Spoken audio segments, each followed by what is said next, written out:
Hi, and welcome back to part 2 of domestic violence and alcoholism. അപ്പോൾ ഈ ഒരു പാർട്ടിൽ നമ്മൾ മെയിനായിട്ട് അതിൻ്റെ ലീഗൽ ഫ്രെയിംവർക്ക് ആണ് നമ്മളിവിടെ ഡിസ്കസ് ചെയ്യുന്നത്. അപ്പോൾ അതിൽ പ്രധാനപ്പെട്ട ഒന്ന് നമ്മൾ protection of women from domestic violence act 2005 അതിൻ്റെ ഡീറ്റെയിൽസ് നമ്മൾ ഈ ഒരു വീഡിയോയിൽ നമ്മൾ ഡിസ്കസ് ചെയ്യുന്നതായി. അപ്പോൾ എങ്ങനെയാണ് നമുക്ക് ഈ ഒരു ലീഗൽ ഫ്രെയിംവർക്ക് ഡെവലപ്പ് ചെയ്ത് കൊണ്ടുവന്നിട്ടുള്ളത് എന്നതിൻ്റെ ആ ഒരു കംപ്ലീറ്റ് ഡിസ്കഷൻ നമുക്കൊന്ന് നോക്കാം. ഒരു കാര്യം നമ്മൾ ഇവിടെ മനസ്സിലാക്കേണ്ടതെന്ന് പറയുന്നത് ഈ ഡൊമസ്റ്റിക് വയലൻസും ആൽക്കഹോളിസവും ശരിക്കും ഇന്റർട്വൈൻഡ് ആണ് അല്ലെ. നമുക്കറിയാം ഈ ഡൊമസ്റ്റിക് വയലൻസിന്റെ ഒരു പ്രധാന സംഗതി എന്ന് പറയുന്നത് ആൽക്കഹോളിസം തന്നെയാണ്.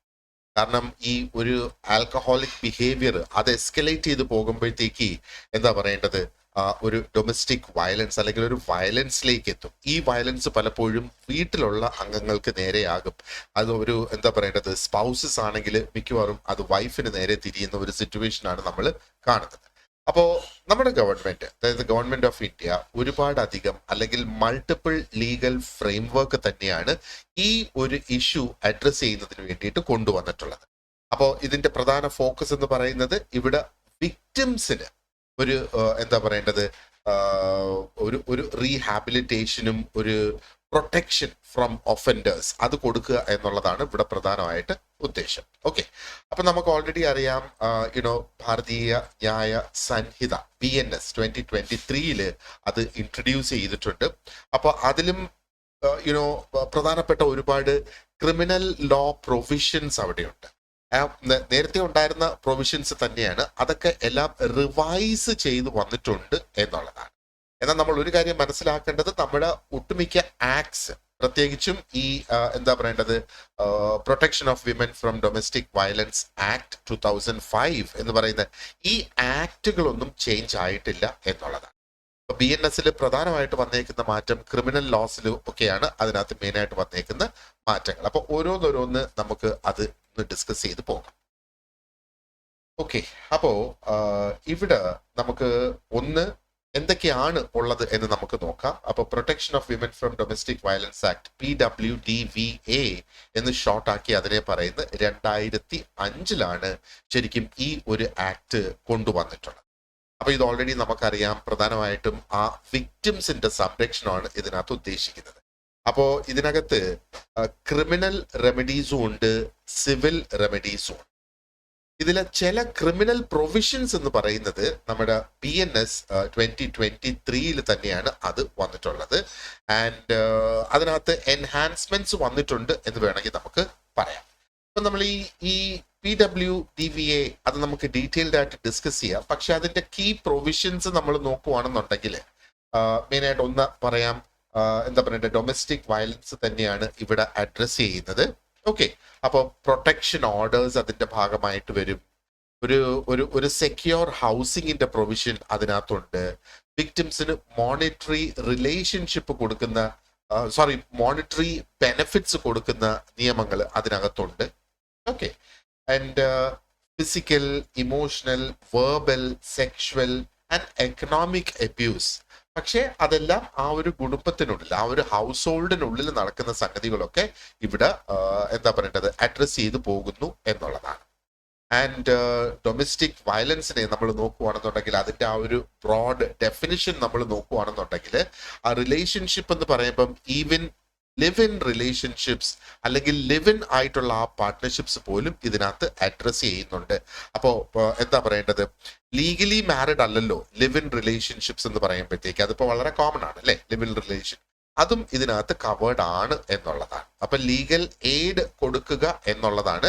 ഇപ്പൊ കംപ്ലൈന്റ്സ് അവർക്ക് ഒന്നുകിൽ ഡയറക്ട്ലി ഫയൽ ചെയ്യാം അറ്റ് ദ മജിസ്ട്രേറ്റ്. ആൻഡ് എന്താ പറയേണ്ടത്, അങ്ങനെ വരുന്ന അവസരങ്ങളിൽ മജിസ്ട്രേറ്റ് പലപ്പോഴും പ്രൊട്ടക്ഷൻ ഓഫീസേഴ്സിനെ ഏർപ്പെടുത്താറുണ്ട് ആ വിക്ടിംസിനെ അസിസ്റ്റ് ചെയ്യുന്നതിന്. അപ്പോൾ അതാണ് പ്രധാനമായിട്ട് ഇതിനകത്ത് വരുന്നത്. ഇത് നമുക്ക് ഡീറ്റെയിൽഡ് ആയിട്ട് ഡിസ്കസ് ചെയ്യാം. ആൻഡ് അടുത്തത് നമുക്ക് BNS വരുന്നത് ഭാരതീയ ന്യായ സംഹിത 2023 ഇത് ഇംപ്ലിമെന്റ് ചെയ്തിട്ടുള്ളത്. അപ്പൊ ഇതും സ്റ്റേജ് ബൈ സ്റ്റേജ് ഇംപ്ലിമെന്റ് ചെയ്തുകൊണ്ടിരിക്കുകയാണ്. ഓക്കെ, അപ്പോ ഇവിടെ ഈ ഒരു BNS ഒരുപാട് അധികം പ്രൊവിഷൻസ് ഈ ഡൊമസ്റ്റിക് വയലൻസ് ഡീൽ ചെയ്യുന്നതിന്, അതായത് നമ്മുടെ IPC ഇന്ത്യൻ പീനൽ കോഡിലുള്ളതാണ് ഇതിനകത്ത് റിവൈസ് ചെയ്തേക്കുന്നത്. അതിൽ പ്രധാനമായിട്ട് നമ്മൾ നോക്കുകയാണെന്നുണ്ടെങ്കിൽ സെക്ഷൻ 354. അപ്പൊ നേരത്തെ ഈ ഒരു സെക്ഷൻ എന്ന് പറയുന്നത് 498A എന്നായിരുന്നു ഈ സെക്ഷൻ IPC-യിൽ. അപ്പൊ ഇത് നമ്മൾ ഓർത്ത് വെച്ചോളുക. കാരണം നമുക്ക് ഒന്നുകിൽ IPC എന്നോ അല്ലെങ്കിൽ BNS എന്നോ പറഞ്ഞായിരിക്കാം നമുക്ക് ഒരു പക്ഷേ ക്വസ്റ്റ്യൻ വരിക. അപ്പോൾ BNS എന്ന് പറയുവാണെങ്കിൽ 354 ആണ്. അതിന്റെ ഇക്വലന്റ് എന്ന് പറയുന്നത് പഴയ IPC-യിൽ 498A ആണ്. അപ്പൊ ഇതിലെന്താ ചെയ്യുന്നത്? penalizes cruelty by a husband or his relatives. അതാണ് പ്രധാനമായിട്ട് ഈ BNS 354-ലുള്ളത്. ഇപ്പൊ സെക്ഷൻ 498A ഓഫ് IPC-നെ റീപ്ലേസ് ചെയ്ത് വന്നിരിക്കുകയാണ്. അപ്പൊ ഇവിടെ എന്താ പറയണ്ടേ, ക്രൂവൽറ്റി ആണ് പ്രധാനമായിട്ട് ഇത് ഇവിടെ അഡ്രസ് ചെയ്യുന്നത്. അപ്പം ഹസ്ബൻഡിന്റെ അല്ലെങ്കിൽ ഹസ്ബൻഡിന്റെ റിലേറ്റീവ്സ് ആ പെൺകുട്ടിക്ക് എതിരെ നടത്തുന്ന ക്രൂവൽറ്റി എന്നുള്ളത്. അപ്പൊ ഇവിടെ ക്രൂവൽറ്റി എന്ന് പറയുമ്പോൾ എന്തൊക്കെയാണ് ശരിക്കും ക്രൂരത എന്ന് പറയാം, എന്തൊക്കെയാണ് ശരിക്കും അതിനകത്ത് ഇൻക്ലൂഡ് ചെയ്തിട്ടുള്ളത്? ഹറാസ്മെന്റ് ഉണ്ട്, harassment related to dowry demands അതിനകത്ത് വരുന്നുണ്ട് അല്ലെ, അല്ലെങ്കിൽ സീരിയസ് ആയിട്ടുള്ള എന്തെങ്കിലും ഹാം കോസ് ചെയ്യുക എന്നുള്ളത് അവിടെ വരുന്നുണ്ട്. ഇനി എന്താ പറയേണ്ടത്, ഒരു ഒരു ഒരു ആത്മഹത്യക്ക് പ്രേരണ എന്ന് പറഞ്ഞ് നമ്മൾ കേട്ടിട്ടില്ലേ, അതാണ് including driving a woman to suicide എന്ന് പറയുന്നത്. ആ ഒരു സ്ത്രീയെ സൂയിസൈഡിലേക്ക് എത്തിക്കുക. അപ്പോൾ ഇതേ സെക്ഷൻ തന്നെ നമ്മൾ ഒരു പക്ഷേ എന്താ പറയേണ്ടത്, ആ ഒരു ഒരു ഒരു ഡൗറി റിലേറ്റഡ് ആയിട്ടുള്ള ആ ഒരു മോഡ്യൂളിൽ നമ്മൾ നോക്കുമ്പോഴത്തേക്ക് ഡൗറി ആൻഡ് ഡൗറി ഡെത്ത്സ് ഉണ്ടല്ലോ, അതിൽ നോക്കുമ്പം ഈ സെയിം റൂൾ അവിടെയും ആപ്ലിക്കബിൾ ആയിട്ട് വരും എന്നുള്ളതാണ്. അടുത്ത നമുക്കുള്ളതെന്ന് പറയുന്നത് സെക്ഷൻ 302 ഓഫ് BNS. അപ്പൊ ഇവിടെ അഡ്രസ്സസ് ഡൗറി ഡെത്ത്സ്. ഓക്കെ, അപ്പൊ ഇത് ജനറലി സ്ത്രീകൾക്കുള്ള പ്രൊട്ടക്ഷന് വേണ്ടിയുള്ളതാണ്. ഇത് ഡൗറി ഡെത്തിലും നമ്മൾ ഇത് ഉൾപ്പെടുത്തിയിട്ടുണ്ട് ആ ഒരു മോഡ്യൂളിലും.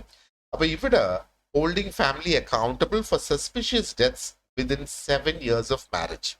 അപ്പൊ നേരത്തെ 304B ഓഫ് IPC ആയിരുന്നു, 304B ഓഫ് IPC അതായിരുന്നു ഈ ഒരു സെക്ഷൻ. ഇപ്പോ അത് BNS-ൽ വന്നപ്പോഴത്തേക്ക് 302B എന്നാണ് അത് മാറിയേക്കുന്നത്. അപ്പോൾ എന്താണ് ഈ ഒരു 302B എന്ന് പറയുന്നത്? ഡൗറി ഡെത്തിനെയാണ് ശരിക്കും ഇവിടെ നോക്കുന്നത്. അപ്പോൾ ഇവിടെ ആ ഒരു ഹസ്ബൻഡിനെ അല്ലെങ്കിൽ ആ ഒരു പെൺകുട്ടിയുടെ ഇൻലോസ്, അതായത് ഹസ്ബൻഡിന്റെ റിലേറ്റീവ്സിനെ, അവരെ അക്കൗണ്ടബിൾ ആക്കാനായിട്ട് സാധിക്കും. ആ ഒരു സ്ത്രീ സസ്പിഷ്യസ് ആയിട്ടുള്ള സർക്കംസ്റ്റൻസസ്, അതായത് സംശയാസ്പദമായ സാഹചര്യം എന്നല്ലേ സസ്പിഷ്യസ് സർക്കംസ്റ്റൻസിനെ പറയുന്നത്. വിവാഹത്തിന് ശേഷം 7 വർഷത്തിനുള്ളിൽ ഈ എന്താ പറയേണ്ടത്, സസ്പീഷ്യസ് ആയിട്ടുള്ള സർക്കംസ്റ്റൻസസിൽ മരണപ്പെടുകയാണെങ്കിൽ, അതായത് അവിടെ സംശയമുണ്ട്, പരാതിയുണ്ട്, ഇതൊരു ആത്മഹത്യ അല്ല, കൊലപാതകമാണ്, അല്ലെങ്കിൽ ഒരു നാച്ചുറൽ ഡെത്ത് അല്ല, കൊലപാതകമാണ് എന്നൊക്കെ സംശയം വരുന്ന ആ ഒരു സിറ്റുവേഷനിലാണ് ഈ ഒരു 302B ഇൻവോക്ക് ചെയ്യുന്നത്. പക്ഷെ അത് 7 വർഷം കഴിഞ്ഞിട്ടാണെങ്കിൽ മറ്റു പ്രൊസീജിയേഴ്സ് ആയിരിക്കും പിന്നെ പോലീസ് അതിന് ഫോളോ ചെയ്യുക എന്നുള്ളത്. ഓക്കെ, അതോടൊപ്പം തന്നെ നമുക്ക് സ്ത്രീകളുടെ പ്രൊട്ടക്ഷന് വേണ്ടിയിട്ട് തന്നെയാണ് ഡൗറി പ്രൊഹിബിഷൻ ആക്ട് ഉണ്ട്. 1961-ലാണ് ഈ ഡൗറി പ്രൊഹിബിഷൻ ആക്ട് ഇവിടെ കൊണ്ടുവന്നിട്ടുള്ളത്. അപ്പോൾ ഇത് ഡൗറി പ്രൊഹിബിഷൻ ആക്ട് ഡീറ്റെയിൽഡ് ആയിട്ട് ഡൗറി ആൻഡ് ഡൗറി ഡെത്ത്സിൽ തന്നെയായിരിക്കും നമ്മൾ ഡിസ്കസ് ചെയ്യുക. പക്ഷേ ഇത് ഇവിടെ ഒന്ന് പറഞ്ഞു പോകുന്നത് എന്താ പറയണ്ടേ, സ്ത്രീകളുടെ പ്രൊട്ടക്ഷന് വേണ്ടിയിട്ട് ഇങ്ങനെ ഒരു ആക്ടും കൂടി ഉണ്ട് എന്നുള്ളത് നമ്മളൊന്ന് ബന്ധപ്പെടുത്തി, ഈ ഒരു മോഡ്യൂളുമായിട്ട് ബന്ധപ്പെടുത്തി നമ്മൾ പോകുന്നു എന്നുള്ളതാണ്. അപ്പോ പ്രധാനമായിട്ട് ഈ ഒരു ആക്ട് ടാർഗറ്റ് ചെയ്യുന്നത് ഡൗറി കൊടുക്കുക, വാങ്ങുക എന്നുള്ളതാണ്. Okay, and it continues to be enforced without changes under the BNS. അതായത് BNS-ൽ അല്ലെങ്കിൽ BNS ഇംപ്ലിമെന്റ് ചെയ്തപ്പം ഈ ഒരു ഡൗറി പ്രൊഹിബിഷൻ ആക്ടിനെ അവർ തൊട്ടിട്ടില്ല, അല്ലെങ്കിൽ അത് ചേഞ്ച് ചെയ്തിട്ടില്ല എന്നുള്ളതാണ്. അപ്പം ഈ ഒരു ആക്ടിന് നമ്മൾ നോക്കുകയാണെന്നുണ്ടെങ്കിൽ ഡൊമസ്റ്റിക് വയലൻസുമായിട്ട് ഒരു സിഗ്നിഫിക്കന്റ് ഓവർലാപ്പ് ഉണ്ടല്ലോ, അല്ലെങ്കിൽ ഡൊമസ്റ്റിക് വയലൻസുമായിട്ടും ബന്ധപ്പെട്ട് കിടക്കുന്നത്. ഡൊമസ്റ്റിക് വയലൻസിന്റെ സാഹചര്യത്തിലും ഈ ഒരു ഡൗറി പ്രൊഹിബിഷൻ ആക്ടിലെ ചില സെക്ഷൻസ് ഒരു പക്ഷേ പോലീസിന് ഇൻവോക്ക് ചെയ്യാവുന്നതാണ്. അത് എന്താ പറയണ്ടേ, അതിന്റെ ആ ഒരു കാരണം അനുസരിച്ച്, കാരണം ആ ഒരു ഡെത്ത് ഡൗറി റിലേറ്റഡ് ആയിട്ടുള്ള എബ്യൂസ് അല്ലെ. അപ്പോൾ ഡൗറി വേണം, കൂടുതൽ കാശ് വേണം എന്നൊക്കെ പറഞ്ഞ് ആ ഒരു തല്ലും ബഹളവും നമ്മൾ പണ്ടത്തെ പഴയ കഥകളൊക്കെ കേട്ടിട്ടുണ്ടല്ലോ, ഗ്യാസ് തുറന്ന് വെച്ച് വിടുന്നതും പ്രഷർ കുക്കർ പൊട്ടിത്തെറിക്കുന്നതും വീടിന്റെ മുകളിൽ നിന്ന് തള്ളി താഴെ ഇടുന്നതും അങ്ങനെയൊക്കെയുള്ള ഒരുപാട് കഥകൾ. അപ്പൊ അത് വയലൻസ് ആണ്. പക്ഷെ ആ വയലൻസ് എന്തുകൊണ്ട് വന്നു? ഡൗറി റിലേറ്റഡ് ആയിട്ട് വന്നു. അപ്പോഴാണ് ഈ ആക്ട് ഒക്കെ അവിടെ വീണ്ടും വരുന്നത്. അപ്പൊ അതും ഡൊമസ്റ്റിക് വയലൻസുമായിട്ട് ബന്ധപ്പെട്ട് തന്നെ കിടക്കുന്നു എന്ന് വേണമെങ്കിൽ നമുക്ക് പറയാം അല്ലെ. ഇനി നമുക്ക് നോക്കാനുള്ളത് ഈ ലീഗൽ ഫ്രെയിംവർക്സ് അഡ്രസ്സിംഗ് ആൽക്കഹോളിസം. അപ്പോ എന്തൊക്കെ ഇതിനും കുറെ അധികം ലീഗൽ ഫ്രെയിംവർക്ക് ഉണ്ട് എന്ന് വേണമെങ്കിൽ നമുക്ക് പറയാം. Now, ഒരു സൈഡിൽ നമുക്ക് ഓൾറെഡി അറിയാം ആൽക്കഹോളിസം എന്ന് പറയുമ്പോഴത്തേക്ക് അതൊരു പബ്ലിക് ഹെൽത്ത് കൺസേൺ തന്നെയാണ് അല്ലെ. ഓക്കെ, അപ്പോ ഇതിനെയും നമുക്ക് ഡൊമസ്റ്റിക് വയലൻസുമായിട്ട് അല്ലെങ്കിൽ ഒരു വ്യക്തിയിൽ ഉണ്ടാകുന്ന ക്രിമിനൽ ബിഹേവിയറുമായിട്ട് നമുക്ക് ഇതിനെയും ബന്ധപ്പെടുത്തി കൊണ്ടുവരാം എന്നുള്ളത്. ഇപ്പം നമ്മുടെ നാട്ടിലെ നിയമം നമ്മൾ നോക്കുകയാണെന്നുണ്ടെങ്കിൽ ഈ ഒരു ആൽക്കഹോളിന്റെ വിൽപ്പന, അതിന്റെ കൺസെപ്ഷൻ, അതിന്റെ ഡിസ്ട്രിബ്യൂഷൻ, അതിന്റെ എഡിക്ഷൻ, അതിന് റീഹാബിലിറ്റേഷൻ പ്രൊവൈഡ് ചെയ്യുക എന്നുള്ളതിനൊക്കെ നമുക്ക് നിയമങ്ങളുണ്ട് എന്നുള്ളതാണ്. ഓക്കെ, ഇനി ചില സ്റ്റേറ്റ്സ് നമ്മൾ നോക്കുകയാണെന്നുണ്ടെങ്കിൽ ആൽക്കഹോൾ അവർ പ്രൊഹിബിറ്റ് ചെയ്തിട്ടുണ്ട്. അതിനകത്ത് ഗുജറാത്ത് ഉണ്ട്, ബീഹാർ ഉണ്ട്. ദേ ഹാവ് ബാൻഡ് ആൽക്കഹോൾ അതിന്റെ ആ ഒരു സോഷ്യൽ ഇമ്പാക്റ്റ് ഇല്ലാതാക്കുന്നതിന് വേണ്ടി. മാത്രമല്ല it is also connected to domestic violence എന്നുള്ളതാണ് അല്ലെ. അപ്പൊ ഇവരുടെയും ഈ ബാൻ അല്ലെങ്കിൽ അതിന്റെ ഉപയോഗത്തിനുള്ള ആ റൂൾസ്, നിയമങ്ങൾ അതൊക്കെ സ്റ്റേറ്റ് ലോസ് ആണ്. അതൊന്നും BNS എഫക്ട് ചെയ്തിട്ടില്ല എന്നുള്ളതാണ്. ഇനി അടുത്ത ഒരു നിയമം ഉള്ളതെന്ന് പറയുന്നത് narcotic drugs and psychotropic substances act, NDPS 1985 കൊണ്ടുവന്നിട്ടുള്ള ഒരു ആക്ട് ആണ്. അപ്പൊ ഇത് ശരിക്കും എന്താ പറയേണ്ടത്, ആൽക്കഹോളിസത്തിനെ കോമ്പാറ്റ് ചെയ്യുന്നതിന് അല്ലെങ്കിൽ ആൽക്കഹോളിസവും ആ ഒരു ഡ്രഗ് അബ്യൂസും ഒക്കെ ആയിട്ട് ബന്ധപ്പെട്ട് കിടക്കുന്ന ഒരു നിയമമാണ് ശരിക്കും ഈ ഒരു നിയമം എന്ന് പറയുന്നത്. അപ്പൊ ഈ NDPS ഈ കാണുന്നത് പോലെ 1985 അത് ഇംപ്ലിമെന്റ് ചെയ്തിട്ടുള്ളത്. അപ്പൊ ഇതിനകത്തും ആ ഒരു ആൽക്കഹോൾ അഡിക്ട്സിനെ റീഹാബിലിറ്റേറ്റ് ചെയ്യുന്നതും അവരെ ട്രീറ്റ് ചെയ്യുന്നതിനും ഒക്കെയുള്ള പ്രൊവിഷൻസ് ഇതിനകത്തും ഇൻക്ലൂഡ് ചെയ്തിട്ടുണ്ട് എന്നുള്ളത്. പക്ഷെ ഈ ഒരു നിയമം പ്രധാനമായിട്ടും നമ്മൾ നോക്കുകയാണെന്നുണ്ടെങ്കിൽ അത് ഡ്രഗ് അഡിക്ഷനെ കൊമ്പാറ്റ് ചെയ്യുന്നതിന് വേണ്ടിയിട്ട് തന്നെ ഉള്ളതാണ്. പക്ഷെ ആൽക്കഹോൾ അഡിക്ഷന്റെ ട്രീറ്റ്മെന്റിന് ചില മാൻഡേറ്റ്സ് ഇതിനകത്തുണ്ട്. സർക്കാരിന്റെ ആ ഒരു സപ്പോർട്ട് ലഭിക്കുന്നതിനും അതിന് എന്താ പറയേണ്ടത് റീഹാബിലിറ്റേഷന് വേണ്ടിയിട്ടും ഒക്കെയുള്ള ഒത്തിരി കാര്യങ്ങൾ ഇതിനകത്തുണ്ട്. പക്ഷെ ഈ ഒരു ആക്ടും BNS വന്നതിന് ശേഷം ചേഞ്ചസ് ഒന്നും വന്നിട്ടില്ല. BNS ഈ ആക്ടുകളെ മെയിൻ ആയിട്ട്, കാരണം ഈ ആക്ട് എന്ന് പറയുന്നതെല്ലാം സ്റ്റാൻഡ് അലോൺ നിയമങ്ങളാണ്. അത് പ്രത്യേകിച്ചൊരു നിയമമായിട്ട് അങ്ങ് ക്രിയേറ്റ് ചെയ്ത് മാറ്റുന്നതാണ്. അപ്പൊ അതിനകത്ത് ചേഞ്ച് വരണമെങ്കിൽ ആ ഒരു ആക്ടിനെ തന്നെ മാറ്റണം. അത് BNSന്റെ ഭാഗമല്ല എന്നുള്ളത്. ഓക്കെ, ഇനി എന്തൊക്കെയാണ് ഈ വിക്ടിംസിന് ഉള്ള സപ്പോർട്ട് സിസ്റ്റംസ്? അപ്പൊ വിക്ടിംസിന് മാത്രമല്ല ഒഫൻഡേഴ്സിനും സപ്പോർട്ട് ഒത്തിരി അധികം ഗവൺമെന്റ് ഓഫർ ചെയ്യുന്നുണ്ട്. അപ്പൊ ഒഫൻഡേഴ്സിന് ഏത് രീതിയിലാണ് സപ്പോർട്ട് വരുന്നത്? ഒഫൻഡേഴ്സിനെ നമുക്ക് റീഹാബിലിറ്റേറ്റ് ചെയ്ത് അവരെ തിരിച്ച് അവരുടെ നോർമൽ ലൈഫ്, അവരെ തിരിച്ച് നമുക്ക് സൊസൈറ്റിയിലേക്ക് എത്തിക്കാനായിട്ട് സാധിക്കും അല്ലെ. അപ്പൊ എങ്ങനെയൊക്കെയാണ് ആ ഒരു ഫ്രെയിംവർക്ക് ബിൽഡ് ചെയ്തേക്കുന്നതെന്ന് നമുക്ക് നോക്കാം. അപ്പൊ ഇത് പ്രധാനമായിട്ടും നമ്മുടെ Indian government in collaboration with various non governmental organisations, അതാണല്ലോ NGO എന്ന് പറയുന്നത്. NGOയുമായിട്ട് പല NGOസുമായിട്ട് കൊളാബറേറ്റ് ചെയ്ത് ഇന്ത്യൻ ഗവൺമെന്റ് ഒരുപാടധികം സപ്പോർട്ട് സിസ്റ്റംസ് കൊണ്ടുവന്നിട്ടുണ്ട്. അവിടെ ഈ ഡൊമസ്റ്റിക് വയലൻസിന് അടിമപ്പെടുന്ന വ്യക്തികൾക്കുമുണ്ട്. And at the same time ഈ ആൽക്കഹോളിസം മുഖാന്തരം സഫർ ചെയ്യുന്ന ഇൻഡിവിജ്വൽസിന്. അപ്പോൾ ഒരു വ്യക്തി ആൽക്കഹോളിക് ആയി കഴിഞ്ഞാൽ ശരിക്കും ആ ഒരു വ്യക്തി സഫർ ചെയ്യുവാണ് എന്ന് വേണമെങ്കിൽ നമുക്ക് പറയാം അല്ലെ. അപ്പോ ഇതിനകത്ത് ഈ വൺ സ്റ്റോപ്പ് സെന്റേഴ്സ് എന്ന് പറയുന്ന ഒരു കോൺസെപ്റ്റ് ഉണ്ട്. So that is called OSC എന്ന് ഷോർട്ടായിട്ട് അതിനെ പറയാം.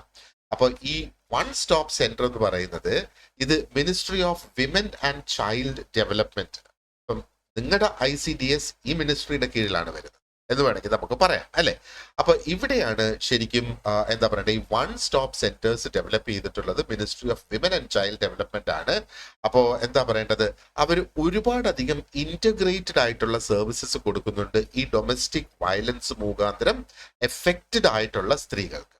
അപ്പൊ എന്തൊക്കെയാണ് അവർ കൊടുക്കുന്നതെന്ന് നോക്കുകയാണെന്നുണ്ടെങ്കിൽ അവർ ലീഗൽ അസിസ്റ്റൻസ് പ്രൊവൈഡ് ചെയ്യുന്നുണ്ട്, മെഡിക്കൽ കെയർ പ്രൊവൈഡ് ചെയ്യുന്നുണ്ട്, കൗൺസിലിംഗ് പ്രൊവൈഡ് ചെയ്യുന്നുണ്ട്, ടെമ്പററി ആയിട്ടുള്ള ഷെൽട്ടറും അവർ പ്രൊവൈഡ് ചെയ്യുന്നുണ്ട് വിക്ടിംസ്. അവർ വിക്ടിമിന് തിരിച്ച് വീട്ടിൽ പോകാൻ പറ്റാത്ത ഒരു സാഹചര്യമാണെങ്കിൽ അവർ താമസത്തിനുള്ള സ്ഥലം, പക്ഷെ അത് ടെമ്പററി ആയിരിക്കും എന്നുള്ളതാണ്. അപ്പോ ഈ സെന്റേഴ്സ് എന്ന് പറയുന്നത് ശരിക്കും എന്താ പറയേണ്ടത്, ഈ ഒരു റീഹാബിലിറ്റേഷൻ അല്ലെങ്കിൽ ഈ വൺ സ്റ്റോപ്പ് സെന്റർ എന്ന് പറയുന്നത് ഈ ഡൊമസ്റ്റിക് വയലൻസിന് എതിരെ സപ്പോർട്ട് ചെയ്യുന്നതിനുള്ള ഒരു മൂലക്കല്ല് തന്നെയാണ്, ഒരു ഒരു ഒരു ഒരു എന്താ പറയേണ്ടത് ഒരു കോർണർ സ്റ്റോൺ തന്നെയാണ് എന്ന് വേണമെങ്കിൽ നമുക്ക് പറയാം. അപ്പം ഇതിന്റെ പ്രൊവിഷൻസും ഇത് ഫോളോ ചെയ്യുന്ന നിയമങ്ങളൊന്നും BNS എഫക്ട് ചെയ്തിട്ടില്ല എന്നുള്ളതാണ്. Okay, and then we have the national help line for women. ഇപ്പൊ 181 ആണ് നാഷണൽ ഹെൽപ്പ് ലൈൻ.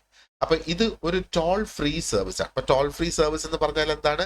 നമ്മൾ ഈ നമ്പറിലേക്ക് വിളിക്കുകയാണെങ്കിൽ നമ്മൾ വിളിക്കുമ്പോൾ നമുക്കതിന് ബില്ല് വരില്ല, നമുക്ക് ഫ്രീ ആയിട്ട് ഈ നമ്പറിലേക്ക് വിളിക്കാം എന്നുള്ളതാണ് ഈ ടോൾ ഫ്രീ സർവീസ് എന്ന് പറയുന്നത്. അപ്പോൾ ഈ ഒരു നമ്പറിൽ എന്താ പറയേണ്ടത്? അവർ ഈ ഡൊമസ്റ്റിക് വയലൻസിന് അബ്യൂസിന് അടിമപ്പെടുന്ന സ്ത്രീകൾക്ക് കൗൺസിലിംഗ് കൊടുക്കുന്നുണ്ട്, ലീഗൽ അഡ്വൈസ് കൊടുക്കുന്നുണ്ട്, പോലീസിന്റെ ഇന്റർവെൻഷൻ. ഇപ്പൊ നമുക്ക് പോലീസുമായിട്ട് ബന്ധപ്പെടാൻ കഴിഞ്ഞില്ലെങ്കിലും ഈ ഒരു നമ്പറിൽ ബന്ധപ്പെട്ട് അറിയിക്കുകയാണെങ്കിൽ അവര് പോലീസിനെ അറിയിച്ചോളും എന്നുള്ളതാണ്. അപ്പൊ ഇതിന്റെ ഓപ്പറേഷൻസും BNS കൊണ്ട് എഫക്റ്റഡ് ആയിട്ടില്ല. അപ്പോൾ ഇതും ഒരു ഒരു ഒരു നേരത്തെ നിലനിന്ന അതേപോലെ തന്നെ നിൽക്കുകയാണ് എന്ന് വേണമെങ്കിൽ നമുക്ക് പറയാം. അത് കഴിഞ്ഞ് പിന്നെ വരുന്നത് ആൽക്കഹോൾ റീഹാബിലിറ്റേഷൻ സെന്റേഴ്സ് ആണ്. അപ്പൊ ഇത് മെയിൻലി വിക്ടിംസിനുള്ളതല്ല. ആൽക്കഹോൾ അഡിക്റ്റ് എന്ന നിലയിൽ ഒരു ആൽക്കഹോളിന്റെ വിക്ടിം എന്ന് വേണമെങ്കിൽ നമുക്ക് പറയാം. പക്ഷെ ഡൊമസ്റ്റിക് വയലൻസിന്റെ വിക്ടിംസിനല്ല, ഒരു പക്ഷേ ഡൊമസ്റ്റിക് വയലൻസിന്റെ പെർപെച്വേറ്റേഴ്സ്. അപ്പോ വയലൻസ് എന്ന് പറയുന്നത് ഒരു കുറ്റകൃത്യമാണ്. ആ കുറ്റകൃത്യം ചെയ്താൽ നിയമം അതിന്റെ വഴിക്ക് പോകും. പക്ഷേ ആൽക്കഹോളിസത്തിൽ നിന്നുള്ള റീഹാബിലിറ്റേഷന്റെ കാര്യമാണ് നമ്മൾ ഇവിടെ ഈ സംസാരിക്കുന്നത്. ഓക്കെ, അപ്പോൾ ഇന്ത്യയിൽ ഒരു broad network of rehabilitation centres തന്നെയുണ്ട്. അപ്പം ഈ ആൽക്കഹോൾ ഡിപ്പെൻഡന്റ് ആയിട്ടുള്ള വ്യക്തികളെ സഹായിക്കുന്നതിന് വേണ്ടിയിട്ട്. ഓക്കെ, അപ്പൊ ഇവിടെ ഇത് പ്രൈവറ്റ് ഓർഗനൈസേഷൻസ് ആയിട്ടും പ്രവർത്തിക്കുന്നുണ്ട്, ഗവൺമെന്റ് ബോഡീസ് ആയിട്ടും ഇത് പ്രവർത്തിക്കുന്നുണ്ട് എന്നുള്ളത്. അപ്പോൾ ഇവിടെ നമുക്ക് ministry of social justice and empowerment ആണ് ഈ സെന്റേഴ്സ് നടത്തുന്നത് എന്ന് വേണമെങ്കിൽ നമുക്ക് പറയാം. ഒരുപാടധികം ഡി അഡിക്ഷൻ സെന്റേഴ്സ് അവർ നടത്തുന്നുണ്ട്, ഈ ഡ്രഗ് അഡിക്ഷനും ആൽക്കഹോളിസവും കുറച്ച് കൊണ്ടുവരുന്നതിന് വേണ്ടിയിട്ട്. അപ്പോൾ ഈ സെന്റേഴ്സിന്റെ, ഈ റീഹാബിലിറ്റേഷൻ സെന്റേഴ്സിന്റെ ഓപ്പറേഷൻസും ശരിക്കും BNS മുഖാന്തരം അതിനും യാതൊരു തരത്തിലുള്ള ഒരു എഫക്റ്റും അതിന് വന്നിട്ടില്ല എന്നുള്ളത്. ഇനി മറ്റൊന്നുള്ളത് integrated rehabilitation centres for addicts, IRCAs എന്ന് പറയാം. അപ്പോൾ ഇതും എന്താ പറയേണ്ടത്, ministry of social justice and എംപവർമെന്റിന്റെ കീഴിൽ തന്നെയുള്ളതാണ്. അപ്പൊ അവര് കൗൺസിലിംഗ്, ഡീടോക്സിഫിക്കേഷൻ എന്ന് പറഞ്ഞാൽ ടോക്സിക് എന്താണ്? പോയിസൺസ് ആണ്. അപ്പൊ ഈ മദ്യം, മയക്കുമരുന്നിനൊക്കെ അടിമപ്പെടുന്ന വ്യക്തികളുടെ ശരീരത്തിൽ ഒരുപാടധികം ടോക്സിക്സ് ഉണ്ടാകും, വിഷാംശങ്ങൾ ഉണ്ടാകും. അത് തന്നെ ഒരു വിഷമാണ് അല്ലെ? ആ വിഷാംശങ്ങൾ ശരീരത്തിൽ നിന്ന് പുറത്ത് എക്സ്പെൽ ചെയ്ത് കളയുന്നതാണ് ഡീടോക്സിഫിക്കേഷൻ എന്ന് പറയുന്നത്. പിന്നെ റീഹാബിലിറ്റേഷൻ, അവരെ തിരിച്ച് അവരുടെ നോർമൽ ജീവിതത്തിലേക്ക് കൊണ്ടുവരിക എന്നുള്ളത്. അപ്പൊ ഈ അഡിക്ഷനുമായിട്ട് ബന്ധപ്പെട്ട് സഫർ ചെയ്യുന്ന വ്യക്തികൾക്ക് കൊടുക്കുന്ന സപ്പോർട്ടാണ് ശരിക്കും IRCAs ചെയ്യുന്നത്. ആൻഡ് ഇതും BNSന്റെ റിഫോംസ് ഇതിനെയും എഫക്ട് ചെയ്തിട്ടില്ല എന്നുള്ളതാണ്. ഇനി അടുത്ത് നമുക്ക് നോക്കാം എന്താണ് ജുഡീഷ്യറിയുടെ റോൾ. ഇപ്പൊ ജുഡീഷ്യറി എന്ന് പറയുമ്പോഴത്തേക്ക് നമുക്കറിയാം അല്ലെ, ജുഡീഷ്യറിയിൽ എന്തൊക്കെയാണ് ഉൾപ്പെട്ട് വരുന്നത്. അപ്പൊ ലോ എൻഫോഴ്സ്മെന്റ് തന്നെയാണ് ജുഡീഷ്യറിയിൽ മെയിൻ ആയിട്ട് നടക്കുന്നത് അല്ലെ. അപ്പൊ ഈ ഒരു ഡൊമസ്റ്റിക് വയലൻസിലും ആൽക്കഹോളിസത്തിലും what is the role of judiciary എന്നുള്ളത് നമുക്ക് നോക്കാം. അപ്പോൾ ഈ ജുഡീഷ്യറി എന്ന് പറയുമ്പോഴത്തേക്ക് അത് പോലീസ് സംവിധാനമല്ല. ജുഡീഷ്യറി എന്ന് പറയുന്നത് ശരിക്കും നമ്മുടെ നാട്ടിലെ കോടതികൾ തന്നെയാണ് ജുഡീഷ്യറി എന്ന് പറയുന്നത് അല്ലെ.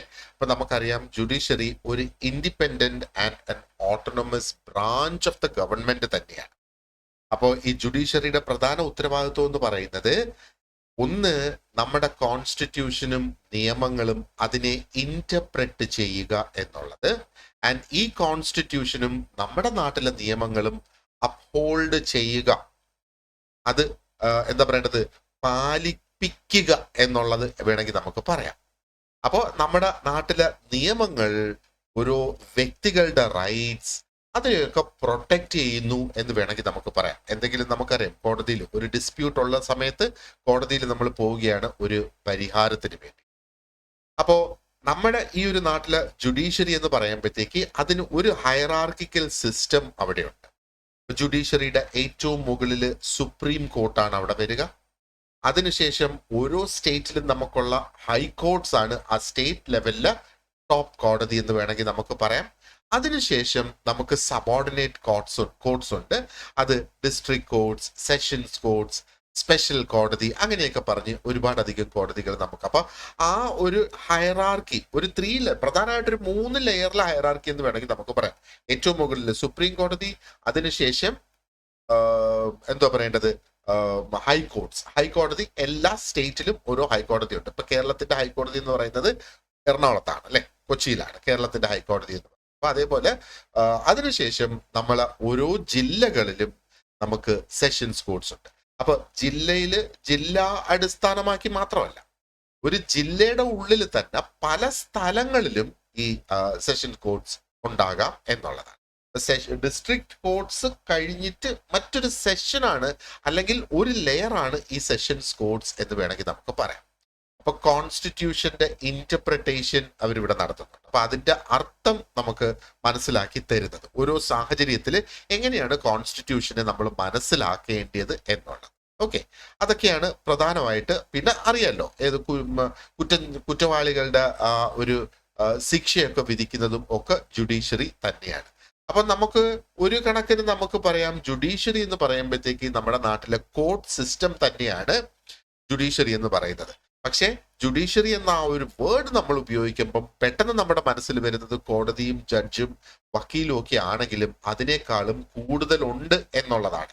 അപ്പൊ ഇതിനേക്കാൾ കൂടുതൽ എന്ന് പറയുമ്പോഴത്തേക്ക് എന്താ, ജുഡീഷ്യറിയില് വക്കീലന്മാരുണ്ട്, ജഡ്ജസ് ഉണ്ട്, അവർ ഫോളോ ചെയ്യുന്ന legal processes and legal principles അതെല്ലാം അവിടെ ഉണ്ട്. And there are also institutions that are responsible for interpreting and applying the law എന്നുള്ളതാണ്. ഓക്കെ, അപ്പോ judges, these are the individuals who make the decisions. And judicial procedure എന്ന് പറയുന്നത് that is the process. ആ ഒരു പ്രോസസ്സിലൂടെയാണ് നിയമങ്ങൾ interpret ചെയ്ത് അവർ ഓരോ സിറ്റുവേഷനിൽ അപ്ലൈ ചെയ്ത് കൊണ്ടുവരുന്നത്. And there is also A judicial independence that they enjoy എന്നുള്ളത്. അതായത് ജുഡീഷ്യറി ഇൻഡിപെൻഡന്റ് ആയിട്ടാണ് ഓപ്പറേറ്റ് ചെയ്യുന്നത് എന്നുള്ളതാണ് അതിന്റെ മറ്റൊരു. അതുകൊണ്ടാണ് നമുക്ക് സർക്കാരിന് എതിരെ പോലും ഒരു ഇൻഡിവിജ്വലിന് ഒരു കോൺഫ്ലിക്റ്റ് ഉണ്ടെങ്കിൽ ജുഡീഷ്യറിയെ സമീപിക്കാം എന്ന് പറയുന്നതിന്റെ റീസൺ അതാണ്. Okay, right. അപ്പൊ ജുഡീഷ്യറി എന്ന് പറയുമ്പോഴത്തേക്ക് ജസ്റ്റ് കോടതിയോ ജഡ്ജസോ മാത്രമല്ല, ആ ഒരു എൻറ്റയർ സിസ്റ്റത്തിനെയാണ് ജുഡീഷ്യറി എന്ന് ബേസിക്കലി പറയുന്നത്. ഓൾറൈറ്റ്. ആൻഡ് അപ്പൊ നമുക്ക് ഈ ഒരു ജുഡീഷ്യറി ആൻഡ് ആ ഒരു ജുഡീഷ്യൽ സിസ്റ്റത്തിന്റെ എന്താ പറയേണ്ടത് റോൾ എങ്ങനെയൊക്കെ വരുന്നു എന്ന് നമുക്ക് നോക്കാം. അപ്പൊ അതിന്റെ റോൾ ശരിക്കും, judiciary interprets and enforces laws influencing how these issues are addressed. Okay, അപ്പൊ ഈ ഇഷ്യൂസിനെ എങ്ങനെയാണ്, അതായത് ഡൊമസ്റ്റിക് വയലൻസ്, ആൽക്കഹോളിസം എന്നൊക്കെയുള്ളതിനെ അഡ്രസ് ചെയ്ത് പരിഹരിക്കുന്നതിനെ ഒരുപാടധികം സ്വാധീനിക്കാൻ കഴിയുന്ന ഒരു ബോഡിയാണ് ജുഡീഷ്യറി എന്ന് പറയുന്നത്. ഇപ്പൊ നമുക്കറിയാം, നമ്മുടെ നാട്ടിലെ കോടതികൾ ഒരുപാടധികം ലാൻഡ് മാർക്ക് ജഡ്ജ്മെന്റ്സ് അവര് ഡെലിവറി ചെയ്തിട്ടുണ്ട്, അല്ലേ? നമുക്ക് ഈ നിയമങ്ങൾ ശരിക്കും അതെന്താണ് അതിന്റെ ആഴത്തിലും രീതിയിലും നമുക്ക് മനസ്സിലാക്കി മുമ്പോട്ട് പോകത്തക്ക രീതിയിൽ. അപ്പോ ജുഡീഷ്യൽ ഇന്റർപ്രിട്ടേഷൻസ് ഓഫ് PWDVA നമ്മൾ നോക്കുകയാണെന്നുണ്ടെങ്കിൽ ശരിക്കും കോടതി ഇതിന്റെ ആപ്ലിക്കേഷൻ, അതിന്റെ ഉപയോഗം ഒരുപാടധികം ബ്രോഡൻ ചെയ്ത് കൊണ്ടുവന്നിട്ടുണ്ട് എന്നുള്ളതാണ്. അതുകൊണ്ടാണ് ഒറിജിനലി ആ ഒരു ലിവ് ഇൻ റിലേഷൻഷിപ്പ് നമ്മുടെ നാട്ടിൽ റെക്കഗ്നൈസ്ഡ് അല്ലായിരുന്നു എന്ന് വേണമെങ്കിൽ നമുക്ക് പറയാം, അല്ലെ? ലിവ് ഇൻ റിലേഷൻഷിപ്പ് എന്ന് പറയുമ്പോഴത്തേക്ക് ഒരു ആണും പെണ്ണും വിവാഹം എന്ന് പറയുന്ന ആ ഒരു ചടങ്ങിലൂടെ കടന്നു പോകാതെ അവര് ഒരു സുപ്രഭാതത്തിൽ ഒരു തീരുമാനം എടുത്ത് അവരൊരുമിച്ചങ്ങ് താമസിക്കുന്നു. നമ്മുടെ നാട്ടിൽ പണ്ട് മുതലേ നടന്നു വരുന്ന ഒരു സംവിധാനം തന്നെയാണെന്ന് വേണമെങ്കിൽ നമുക്ക് പറയാം. പണ്ട് ഒരുപാടധികം കൂടുതലല്ലായിരുന്നെങ്കിൽ ഇപ്പൊ അത് വളരെയധികം പ്രോമിനന്റ് ആയി കുറെ കൂടെ കൂടി വരുന്നു. അപ്പോൾ ഇവിടെയും എവർക്കും ഉണ്ട് ആ ഒരു റൈറ്റ് ടു റെസിഡൻസ്. അപ്പൊ റൈറ്റ് ടു റെസിഡൻസ് എന്താണെന്നുള്ളത് നമുക്ക് ഡിസ്കസ് ചെയ്ത്, അതായത് ആ താമസിക്കുന്ന വീട്ടിൽ നിന്ന് ഇറക്കി വിടാൻ കഴിയില്ല എന്നുള്ളതാണ്. ഡൊമസ്റ്റിക് വയലൻസ് മുഖാന്തരം അവരെ ഫോഴ്സ്ഫുള്ളി ഇറക്കി വിടാനായിട്ട് കഴിയില്ല. അപ്പോ ഈ ഇന്റർപ്രിട്ടേഷൻ എന്ന് പറയുന്നത് ആക്ച്വലി ഇസ് ക്രൂഷ്യൽ. ആ ഒരു സ്ത്രീകളുടെ പ്രൊട്ടക്ഷനെ സംബന്ധിച്ചിടത്തോളം നോക്കുമ്പോഴത്തേക്ക് ഈ നിയമത്തിന്റെ ഇന്റർപ്രിട്ടേഷൻ വളരെ പ്രധാനപ്പെട്ടതാണ്. അപ്പൊ ഈ ജുഡീഷ്യൽ ഇന്റർപ്രിട്ടേഷൻസിനെ, അതായത് കോടതികൾ എങ്ങനെയാണോ ഈ ഓരോ നിയമങ്ങളെയും അപ്ലൈ ചെയ്ത് അതിന്റെ പ്രാക്ടിക്കൽ യൂസ് കണ്ടെത്തുന്നത്, അങ്ങനെയുള്ളതിനെ ഒന്നും BNS കൊണ്ട് എഫക്ട് ചെയ്തിട്ടില്ല എന്നുള്ളത്. അതേപോലെ ആൽക്കഹോൾ റിലേറ്റഡ് ആയിട്ടുള്ള ജഡ്ജ്മെന്റ്സ് നമ്മൾ നോക്കുകയാണെന്നുണ്ടെങ്കിൽ അപ്പം ആൽക്കഹോളിസം വരുന്ന കേസസിൽ നമ്മൾ നോക്കുകയാണെന്നുണ്ടെങ്കിൽ കോടതി വളരെ ഫ്രീക്വന്റ് ആയിട്ട് പറയുന്ന ഒരു സംഗതിയാണ് റീഹാബിലിറ്റേഷൻ ആവശ്യമാണ്. അപ്പൊ ജനറലി നമ്മൾ നോക്കുകയാണെന്നുണ്ടെങ്കിൽ അതിനകത്ത് വയലൻസ് ഇൻവോൾവ്ഡ് അല്ല, ആൽക്കഹോളിസം മാത്രമാണ് അതിനകത്തൊരു പ്രശ്നമെങ്കിൽ അവരെ പണിഷ് ചെയ്യുന്നതിന് പകരം കോടതി റീഹാബിലിറ്റേഷനിലേക്കാണ് നോക്കുന്നത്.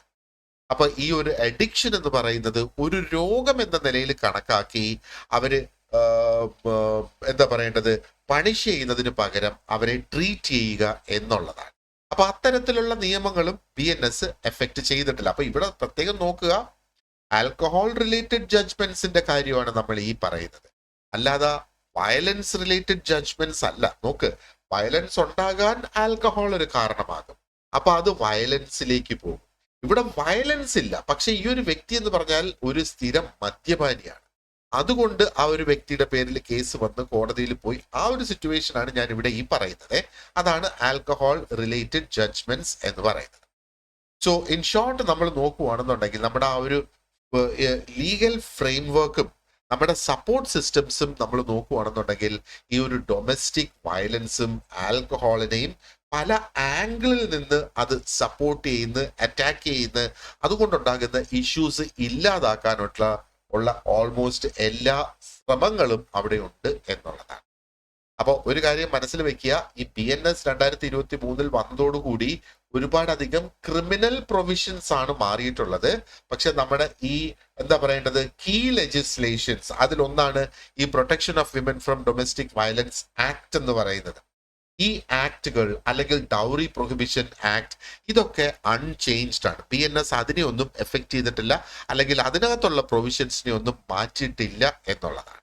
ഓക്കെ, അപ്പോ ഇവിടെ ഇത്രയും നമ്മൾ ഡിസ്കസ് ചെയ്തതിൽ ഞാനൊരു കാര്യം ചോദിക്കുവാണെന്നുണ്ടെങ്കിൽ, നമ്മളിപ്പോ ചോദിക്കുവാണെന്നുണ്ടെങ്കിൽ ഏതൊക്കെ നിയമങ്ങളാണ് ശരിക്കും അൺചേഞ്ച്ഡ് ആയിട്ട് നിൽക്കുന്നത് BNS വന്നതിന് ശേഷം? ഏതൊക്കെ അൺചേഞ്ച്ഡ് ആയി, അല്ലെങ്കിൽ ഏതൊക്കെ പ്രൊവിഷൻസിനെ അല്ലെങ്കിൽ ഏതൊക്കെ നിയമങ്ങളെ BNS എഫക്ട് ചെയ്തിട്ടില്ല? നിങ്ങളുടെ ഓപ്ഷൻസ് എന്ന് പറയുന്ന ഒന്ന് ഇന്ത്യൻ പീനൽ കോഡ്, രണ്ടാമത്തത് protection of women from domestic violence act, മൂന്നാമത്തത് ഭാരതീയ ന്യായ സംഹിത 2023, നാലാമത്തത് സെക്ഷൻ 498 ഓഫ് IPC. ഇതിൽ ഏതാണ്? നിങ്ങളൊന്ന് ആലോചിച്ച് നോക്കിയേ.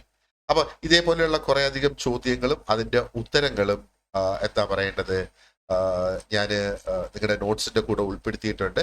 അപ്പൊ ഈ പറഞ്ഞ ഒരു ചോദ്യത്തിന്റെ ഉത്തരം നമ്മൾ നോക്കുകയാണെന്നുണ്ടെങ്കിൽ ശരിക്കും protection of women from domestic violence act 2005 അത് തന്നെയാണ് അൺചേഞ്ച്ഡ് ആയിട്ടുള്ളത്, അല്ലെ? ബാക്കി അതിനകത്ത് പറഞ്ഞ ബാക്കി എല്ലാ ഓപ്ഷൻസും ചേഞ്ചസ് വന്നിട്ടുണ്ട്. ഇന്ത്യൻ പീനൽ കോഡിൽ കംപ്ലീറ്റ് ഒരു എന്താ പറയേണ്ടത് ഒരു റീറൈറ്റിംഗ് അവിടെ വന്നു.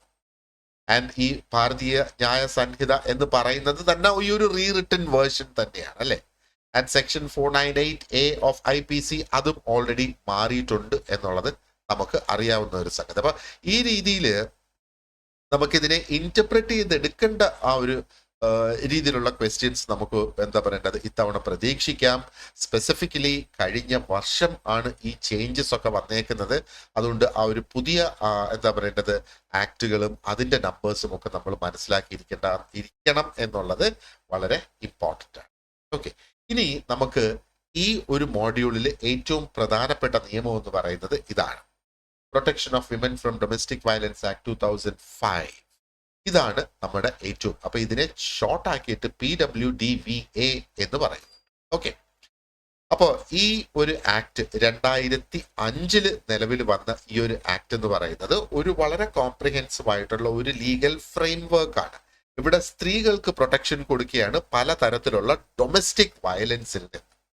അപ്പൊ ഈ ഒരു ലെജിസ്ലേഷൻ എന്ന് പറയുന്നത് വളരെ പ്രധാനപ്പെട്ട ഒരു ടൂളാണ് നമ്മുടെ കമ്മ്യൂണിറ്റിയിൽ, നമ്മുടെ രാജ്യത്ത് ഡൊമസ്റ്റിക് വയലൻസിനെ കൊമ്പാറ്റ് ചെയ്ത് ഇല്ലാതാക്കുക എന്നാണ്. ഓക്കെ, അപ്പൊ ഇതിന്റെ കീ പ്രൊവിഷൻസ് നമുക്ക് നോക്കാം.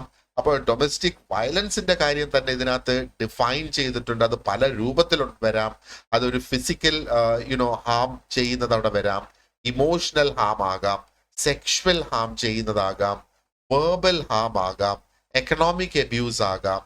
ഇതൊക്കെ എന്താ പറയേണ്ടത് ഇതിനകത്ത് റെമഡിയൽ മെഷേഴ്സ് കൊടുക്കുന്ന നിയമമാണ് ഇത് എന്ന് പറയുന്നത്. അപ്പൊ ഇതിനകത്ത് കീ പ്രൊവിഷൻസ് അല്ലെങ്കിൽ പ്രധാനപ്പെട്ട സെക്ഷൻസ് എന്താണ് എന്നുള്ളത് നമുക്ക് നോക്കാം. ഞാൻ നോട്ട്സിൽ നിങ്ങൾക്ക് ഈ ഒരു നിയമത്തിന്റെ ഒരു കംപ്ലീറ്റ് എക്സ്ട്രാക്ട് കൂടെ ഞാൻ നോട്ട്സിൽ ഉൾപ്പെടുത്തിയിട്ടുണ്ട്. അതൊരു സെപ്പറേറ്റ് PDF ആയിട്ട് തന്നെയാണ് അതിനകത്ത് ഇട്ടിരിക്കുന്നത്. അപ്പൊ അതും ഞാൻ വെബ്സൈറ്റിൽ നിന്ന് ഡൗൺലോഡ് ചെയ്തെടുത്തതാ. അതിനകത്ത് യാതൊരു ചേഞ്ചും ഞാൻ വരുത്തിയിട്ടില്ല. അപ്പോൾ അതിന്റെ ആ ഒരു ആക്ച്വൽ നിയമങ്ങൾ എങ്ങനെയാണ് എഴുതിയേക്കുന്നതെന്ന് ആർക്കെങ്കിലും വായിച്ചു നോക്കാൻ താല്പര്യം ഉണ്ടെങ്കിൽ അത് നിങ്ങൾക്ക് ആ ഒരു നോട്ട്സ് ഫോൾഡറിനകത്തുണ്ട്, അത് വായിച്ച് നോക്കാവുന്നതാണ്. ഓക്കെ, അപ്പോ ഡൊമസ്റ്റിക് വയലൻസിനകത്ത് ഡെഫിനിഷൻ ആണ് നമ്മൾ ഇവിടെ ആദ്യം നോക്കുന്നത്. അപ്പൊ definition of domestic violence, domestic വയലൻസിന്റെ ഡെഫിനിഷൻ സെക്ഷൻ 3 കൊടുത്തിരിക്കുകയാണ്. അപ്പോൾ ഈ ഒരു ഡെഫിനിഷൻ എന്ന് പറയുന്നത് ശരിക്കും ഫിസിക്കൽ അബ്യൂസിന്റെ ആ ബ്രോഡ് കാറ്റഗറീസ് ഒക്കെ അതിനകത്ത് എടുത്തിട്ടുണ്ട് എന്ന് വേണമെങ്കിൽ നമുക്ക് പറയാം. അപ്പൊ ഫിസിക്കൽ അബ്യൂസ് എന്ന് പറഞ്ഞാൽ causing bodily harm or injury, bodily harm or injury, അതാണ് ഫിസിക്കൽ അബ്യൂസ് എന്ന് പറയുന്നത്. ഓക്കെ, ഇനി ഇമോഷണൽ അല്ലെങ്കിൽ സൈക്കോളജിക്കൽ അബ്യൂസ് ഉണ്ട്. അതെന്താണ്? മെന്റൽ ഹറാസ്മെന്റ് അല്ലെങ്കിൽ ആ ഒരു കൺട്രോളിങ് ആയിട്ടുള്ള ബിഹേവിയർ. നമുക്ക് കൺട്രോളിങ് ആയിട്ടുള്ള ബിഹേവിയർ എന്ന് പറഞ്ഞാല് സാമ്പത്തികമായി കൺട്രോൾ ചെയ്യാനായിട്ട് സാധിക്കും അല്ലെ ഒരു വ്യക്തിയെ, അതാണ് ആ ഒരു കൺട്രോളിങ് ബിഹേവിയർ എന്നുള്ളത് കൊണ്ട് നമ്മൾ ഉദ്ദേശിക്കുന്നത്. അതപ്പോ അത് ഒരു തരം, അതായത് വൈഫിന് ജോലി ഇല്ലാന്ന് കണക്കാക്കുക, അല്ലെങ്കിൽ ആ സ്ത്രീക്ക് ജോലി ഇല്ലാന്ന് കണക്കാക്കുക. അപ്പൊ അവർക്ക് അവരുടെ ആവശ്യത്തിനുള്ള പൈസ കൊടുക്കേണ്ട ചുമതലയുള്ള വ്യക്തിയാണ് ഹസ്ബൻഡ് എന്ന് പറയുന്നത്. ഈ ഹസ്ബൻഡ് അവർക്ക് സാമ്പത്തികം കൊടുക്കാതിരിക്കുക. അപ്പോൾ ആ രീതിയിൽ കൺട്രോൾ ചെയ്ത്, പിന്നെ മാത്രമല്ല വീടിന്റെ വെളിയിൽ പോകാൻ പാടില്ല, അത് ചെയ്യാൻ പാടില്ല, ഇത് ചെയ്യാൻ പാടില്ല എന്നൊക്കെ പറഞ്ഞു വരുന്ന കൺട്രോൾസും ഒക്കെ അത് ഹാംഫുൾ ആകുമ്പോഴത്തേക്ക് ഇതിനകത്ത് വരും. അപ്പൊ ഫിസിക്കൽ അബ്യൂസ് അതാണ്. ഇമോഷണൽ അല്ലെങ്കിൽ സൈക്കോളജിക്കൽ അബ്യൂസ് എന്ന് പറയുമ്പോഴത്തേക്ക് ഈ രീതിയിൽ നമ്മൾ അതിനെ കാണുക. ഇനി സെക്ഷുവൽ അബ്യൂസ് എന്ന് പറയുന്നത് ഫോഴ്സ് ചെയ്യുന്ന പല തരത്തിലുള്ള സെക്ഷുവൽ ആക്ട്സ് അല്ലെങ്കിൽ ബിഹേവിയറിനെയാണ് സെക്ഷുവൽ അബ്യൂസ് എന്ന് പറയുന്നത്. ഇനി വെർബൽ ആൻഡ് ഇമോഷണൽ അബ്യൂസ്, അപ്പോൾ അതിനകത്ത് ഇൻസൾട്ട് ചെയ്യുന്നത് വരാം, റിഡിക്യൂൾ അല്ലെ കളിയാക്കുന്നത് അതിന്റെ ഭാഗമായിട്ട് വരാം, ഹ്യൂമിലിയേഷൻ നാണം കെടുത്തുന്നത് അതിന്റെ ഭാഗമായിട്ട് വരാം, ഇന്റിമിഡേഷൻ പെരട്ടുന്നത്, പേടിപ്പിക്കുന്നു, ഭയപ്പെടുത്തുന്നു, അത് ഒക്കെ വെർബൽ ആൻഡ് ഇമോഷണൽ അബ്യൂസിന്റെ ഭാഗമായിട്ട് വരുന്നു എന്നുള്ളതാണ്. ആൻഡ് ദെൻ എക്കണോമിക് അബ്യൂസ് എന്ന് പറയുമ്പോഴത്തേക്ക് ആ ഒരു വ്യക്തിക്ക് ഒരു തരത്തിലുള്ള ഫൈനാൻഷ്യൽ റിസോഴ്സസും കിട്ടുന്നില്ല എന്ന് ആ വ്യക്തി ഉറപ്പുവരുത്തിയാണ്, അതാണ് എക്കണോമിക് അബ്യൂസ് എന്ന് പറയുന്നത്. ഇനി എക്കണോമിക് അബ്യൂസ് എന്ന് പറയുമ്പം ആ ഒരു വ്യക്തിക്ക് ആ ഷെയർ ചെയ്ത് അവർ താമസിക്കുന്ന ആ ഒരു വീട്ടില് അവർക്ക് ഒരു അധികാരം ഉണ്ട് എന്നുള്ളതും എക്കണോമിക് അബ്യൂസിന്റെ ഭാഗമായിട്ട് വരും. അപ്പൊ നമുക്ക് എന്തൊക്കെ ഘടകങ്ങളാണ് ഈ ഒരു ഡെഫിനിഷനകത്ത് ഇൻക്ലൂഡ് ചെയ്ത് കൊണ്ടുവന്നേക്കുന്നത്? ഒരുപാടധികം കാര്യങ്ങൾ അല്ലെ. ഇപ്പൊ ഫിസിക്കൽ അബ്യൂസ് അതെന്താണെന്ന് പറഞ്ഞിട്ടുണ്ട്, ഇമോഷണൽ അല്ലെങ്കിൽ സൈക്കോളജിക്കൽ അബ്യൂസ് അതെന്താണെന്ന് പറഞ്ഞിട്ടുണ്ട്, സെക്ഷുവൽ അബ്യൂസ് അതെന്താണെന്ന് പറഞ്ഞിട്ടുണ്ട്, വെർബൽ അബ്യൂസ്, അതേപോലെ ഇമോഷണൽ അബ്യൂസ്. ഇമോഷണൽ അബ്യൂസ് ഇവിടെയും ഉണ്ട്. ഈ വെർബൽ അബ്യൂസ് മുഖാന്തരവും ഇമോഷണൽ അബ്യൂസ് ഉണ്ടാവുമല്ലോ. അതേപോലെ എക്കണോമിക് അബ്യൂസ് എന്താണ് എന്ന് പറയുന്നുണ്ട്. അപ്പൊ ഇത് നമ്മൾ നോക്കുകയാണെങ്കിൽ വളരെ ബ്രോഡ് ആയിട്ടുള്ള ഒരു ഡെഫിനിഷനാണ്. എന്തുകൊണ്ടാണ് ഇത്രയും ബ്രോഡ് ആയിട്ടുള്ള ഒരു ഡെഫിനിഷൻ തന്നെ നമുക്കുള്ളത്? എല്ലാ തരത്തിലുമുള്ള അബ്യൂസിനെതിരെ പ്രൊട്ടക്ഷൻ ലഭിക്കാനായിട്ട് സാധിക്കും എന്നുള്ളത് കൊണ്ടാണ്. ഓക്കെ, അപ്പോൾ അത് സെക്ഷൻ 3 ആണ് നമ്മൾ നോക്കിയത്, ഡെഫിനിഷൻ ഡൊമസ്റ്റിക് വയലൻസിന്റെ. ഇനി രണ്ടാമത്തത് സെക്ഷൻ 2A ആണ് നമ്മൾ ഇവിടെ നോക്കുന്നത്. അതിനകത്ത് എന്താണ്? Who can file A complaint. ഈ ഒരു ആക്ട് ഇൻവോക്ക് ചെയ്തുകൊണ്ട് ആർക്കൊക്കെ കംപ്ലൈന്റ് കൊടുക്കാം, ആർക്ക് കംപ്ലൈന്റ് ഫയൽ ചെയ്യാം എന്നുള്ളതാണ് ഇവിടെ ഈ പറയുന്നത്. അപ്പൊ ഈ ഒരു ആക്ട് ശരിക്കും എന്താ പറയേണ്ടത്? It is A protection for women. അപ്പൊ അതിനകത്ത് നമുക്ക് പറയാം women who R or have been in A domestic relationship with a abuser. അപ്പൊ എന്താണ് ഇവിടെ ഈ പറയുന്നത്? ഹു ആർ എന്ന് പറഞ്ഞാൽ നിലവിൽ ഒരു ഡൊമസ്റ്റിക് റിലേഷൻ എന്ന് പറഞ്ഞാൽ ഒരു വീട്ടിൽ താമസിക്കുന്നു എന്നുള്ളതാണ് അതിന്റെ അർത്ഥം. നിലവിൽ താമസിക്കുന്നു അല്ലെങ്കിൽ പണ്ടൊരുമിച്ച് താമസിച്ചിട്ടുണ്ടായിരുന്നു എന്നുള്ളതാണ്. അപ്പൊ ഒരു ഡൊമസ്റ്റിക് റിലേഷൻഷിപ്പ് എന്ന് പറയുമ്പോഴെന്താണ്? ഒരു ഭാര്യ ഭർത്താവ് അല്ലെങ്കിൽ ഒരു ഭാര്യ ഭർത്താവിനെ പോലെയുള്ള ഒരു റിലേഷൻ, അതാണല്ലോ ലിവ് ഇൻ റിലേഷൻഷിപ്പ് എന്ന് പറയുന്നത്. അപ്പോ അങ്ങനെ ഒരു വ്യക്തിയുമായിട്ട് ജീവിച്ചിരുന്ന ഒരു സ്ത്രീയുടെ കാര്യമാണ് ഇവിടെ ഈ പറയുന്നത്. അപ്പൊ അതിനകത്ത് ഭാര്യ എന്ന് നമ്മൾ പറയുമ്പോഴത്തേക്ക് വിവാഹം ചെയ്ത് കൊണ്ടുവരുന്നതാണ് അല്ലെ, പള്ളിയിലോ അമ്പലത്തിലോ ഒക്കെ വെച്ചിട്ട്, അല്ലെങ്കിൽ രജിസ്ട്രാർ ഓഫീസിലോ ഒക്കെ വെച്ച് വിവാഹം ചെയ്ത് നമ്മുടെ നാട്ടിലെ നിയമപ്രകാരം, നമ്മുടെ സൊസൈറ്റി അംഗീകരിക്കുന്ന ആ ഒരു ചടങ്ങുകൾ പ്രകാരം വിവാഹം ചെയ്ത് കൊണ്ടുവരുന്നതാണ് വൈഫ്. അപ്പോഴാണ് വൈഫ് ആകുന്നത്. മറ്റത് ലിവ് ഇൻ പാർട്ട്നേഴ്സ് ആണ്. അവിടെ നമുക്ക് വൈഫ് എന്ന് പറയാൻ പറ്റില്ല. ഐ മീൻ അവർക്ക് വൈഫിന്റെയും ഹസ്ബൻഡിന്റെയും റോൾ ആണ് ഉള്ളതെങ്കിലും അവർ ജസ്റ്റ് പാർട്ട്നേഴ്സ് ആണ്. അതിനകത്ത് സ്ത്രീയും ഈ നിയമത്തിൽ കവേർഡ് ആണ് എന്നതാണ്. ഇനി അമ്മമാര്, ഓക്കെ, സഹോദരിമാര്, മക്കള്, പെൺകുട്ടികള്, or other female relatives of the male perpetrator. അപ്പൊ ഇവിടെ ഈ വയലൻസ് ക്രിയേറ്റ് ചെയ്യുന്നത്, അപ്പൊ ഈ നിയമം അടിസ്ഥാനപ്പെടുത്തിയിരിക്കുന്നത് ഇങ്ങനെയാണ്, ഈ വയലൻസ് ക്രിയേറ്റ് ചെയ്യുന്നത് ഒരു പുരുഷനാണ് എന്നുള്ള ആ ഒരു സാഹചര്യത്തിലാണ്. അപ്പൊ ഈ പുരുഷൻ ആർക്കെതിരെയൊക്കെ വയലന്റ് ആകാം. അമ്മയ്ക്കെതിരെ വയലന്റ് ആകാം, സഹോദരിമാർക്കെതിരെ വയലന്റ് ആകാം, പെൺകുട്ടികൾക്കെതിരെ വയലന്റ് ആകാം, കുടുംബത്തുള്ള മറ്റ് 3 റിലേറ്റീവ്സിന് എതിരെ വയലന്റ് ആകാം. ഒരുപക്ഷെ അമ്മയുടെ അനിയത്തി അവിടെ താമസിക്കുന്നുണ്ടാകാം. ഇനി അതല്ലെങ്കിൽ ഒരു കസിൻ അവിടെ താമസിക്കുന്നുണ്ടാകാം അല്ലെ. അപ്പോ ഫീമെയിൽ റിലേറ്റീവ്സ് ഒക്കെ ഇതിനകത്ത് കവേർഡ് ആണ് എന്നുള്ളതാണ്. പക്ഷെ ഇവിടുത്തെ ഈ ഒരു വയലൻസിന്റെ പെർപെച്വേറ്റർ എന്ന് പറയുന്ന ഒരു പുരുഷൻ എന്നുള്ളതാണ് അതിന്റെ ആ ഒരു ബേസിക് അസംഷൻ. അപ്പോൾ ഈ ഒരു ആക്ട് എന്ന് പറയുന്നത് it is open to protecting not only legally married women. അത് പ്രത്യേകം മനസ്സിൽ വെച്ചുകൊള്ളുക. ഇതൊരു പക്ഷെ ഒരു സിനാരിയോ ആയിട്ട് നമുക്ക് ചിലപ്പോൾ കിട്ടിയേക്കാം. അവർ ചിലപ്പോൾ പറയും രണ്ടുപേരും വിവാഹം കഴിച്ചിട്ടില്ല എന്ന് പറഞ്ഞു തുടങ്ങുന്നത് തന്നെ നമ്മളെ ഒരു പക്ഷെ തെറ്റിദ്ധരിപ്പിക്കാൻ വേണ്ടിയിട്ടാണ്. ചോദ്യത്തിൽ വരുമ്പോഴേ വിവാഹം കഴിച്ചിട്ടില്ല, പക്ഷെ കഴിഞ്ഞ 2 വർഷമായിട്ട് അവർ ഒരുമിച്ച് ജീവിച്ചു വരുന്നു. കാരണം ആ പുരുഷൻ ഇപ്പൊ ഒരു മദ്യപാനിയായി മാറി ആൻഡ് ഈ സ്ത്രീയെ ഉപദ്രവിക്കാനായിട്ട് തുടങ്ങി. അപ്പോ ഇവർക്ക് ഈ ഒരു ആക്ട് പ്രകാരം നിയമം പ്രൊട്ടക്ഷന് കോടതിയെ സമീപിക്കാൻ കഴിയുമോ? കഴിയും എന്നുള്ളതാണ് അതിന്റെ ആ ഒരു ഓക്കെ. അപ്പൊ അത് ലിവ് ഇൻ റിലേഷൻഷിപ്സ് അതിനകത്ത് വരുന്നുണ്ട്. And women who are related by blood or through marriage to the perpetrator. ഒന്നുകിൽ ബ്ലഡ് റിലേഷൻ ആകാം. ഇനി പറഞ്ഞു വരുന്നതെന്ന് പറഞ്ഞാല് അയൽക്കാരിക്ക് അടുത്ത വീട്ടിലെ പുരുഷനെതിരെ ഈ ആക്ട് ഉപയോഗിച്ച് ഒരു നിയമം ഒരു കേസ് ഫയൽ ചെയ്യാൻ പറ്റില്ല എന്നുള്ളതാണ് ഈ പറഞ്ഞു വരുന്നത്. അവരൊരു വീട്ടിൽ താമസിക്കുന്നവരാകണം. അത് ഭാര്യ ഭർത്താവാകാം, ലിവ് ഇൻ റിലേഷൻഷിപ്പ് ആകാം, അല്ലെങ്കിൽ ആ വ്യക്തിയുടെ ബ്ലഡ് റിലേഷൻസ് ആകാം. കുഞ്ഞമ്മ അങ്ങനെയൊക്കെ പറയുന്നവരുണ്ടല്ലോ, കസിൻ അങ്ങനെയൊക്കെ പറയുന്നവരുണ്ടല്ലോ. അതൊക്കെയാണ് ബ്ലഡ് റിലേഷൻ എന്ന് ശരിക്കും നമ്മൾ പറയുന്നത്. ഓക്കെ. അപ്പൊ ഇവിടെ പലർക്കും ഇതിനകത്ത് ഡൗട്ട് വരാറുണ്ട്. അതുകൊണ്ടാണ് ഞാനിത് ഇച്ചിരി സമയമെടുത്ത് പല രീതിയിൽ മാറ്റിയും തിരിച്ചും പറഞ്ഞത്. അപ്പൊ ഇതിനകത്ത് എനിക്കൊരു ഡൗട്ട് വരാതിരിക്കട്ടെ എന്നുള്ളത്. ഓക്കെ. ഇനി മൂന്നാമത്തത് നമ്മൾ നോക്കുന്നത് സെക്ഷൻ 17 ആണ്. നമ്മൾ ഈ പ്രധാനപ്പെട്ട സെക്ഷൻസ് എല്ലാം ഇതിനകത്ത് നോക്കി പോവുകയാണ്, ചോദിക്കാൻ സാധ്യതയുള്ളതും ചോദിച്ചിട്ടുള്ളതും ഇതിനു മുന്നേ. അപ്പം right to reside in a share household. Shared household നമ്മുടെ ഒക്കെ കുടുംബം, നമ്മളൊക്കെ താമസിക്കുന്ന വീട്.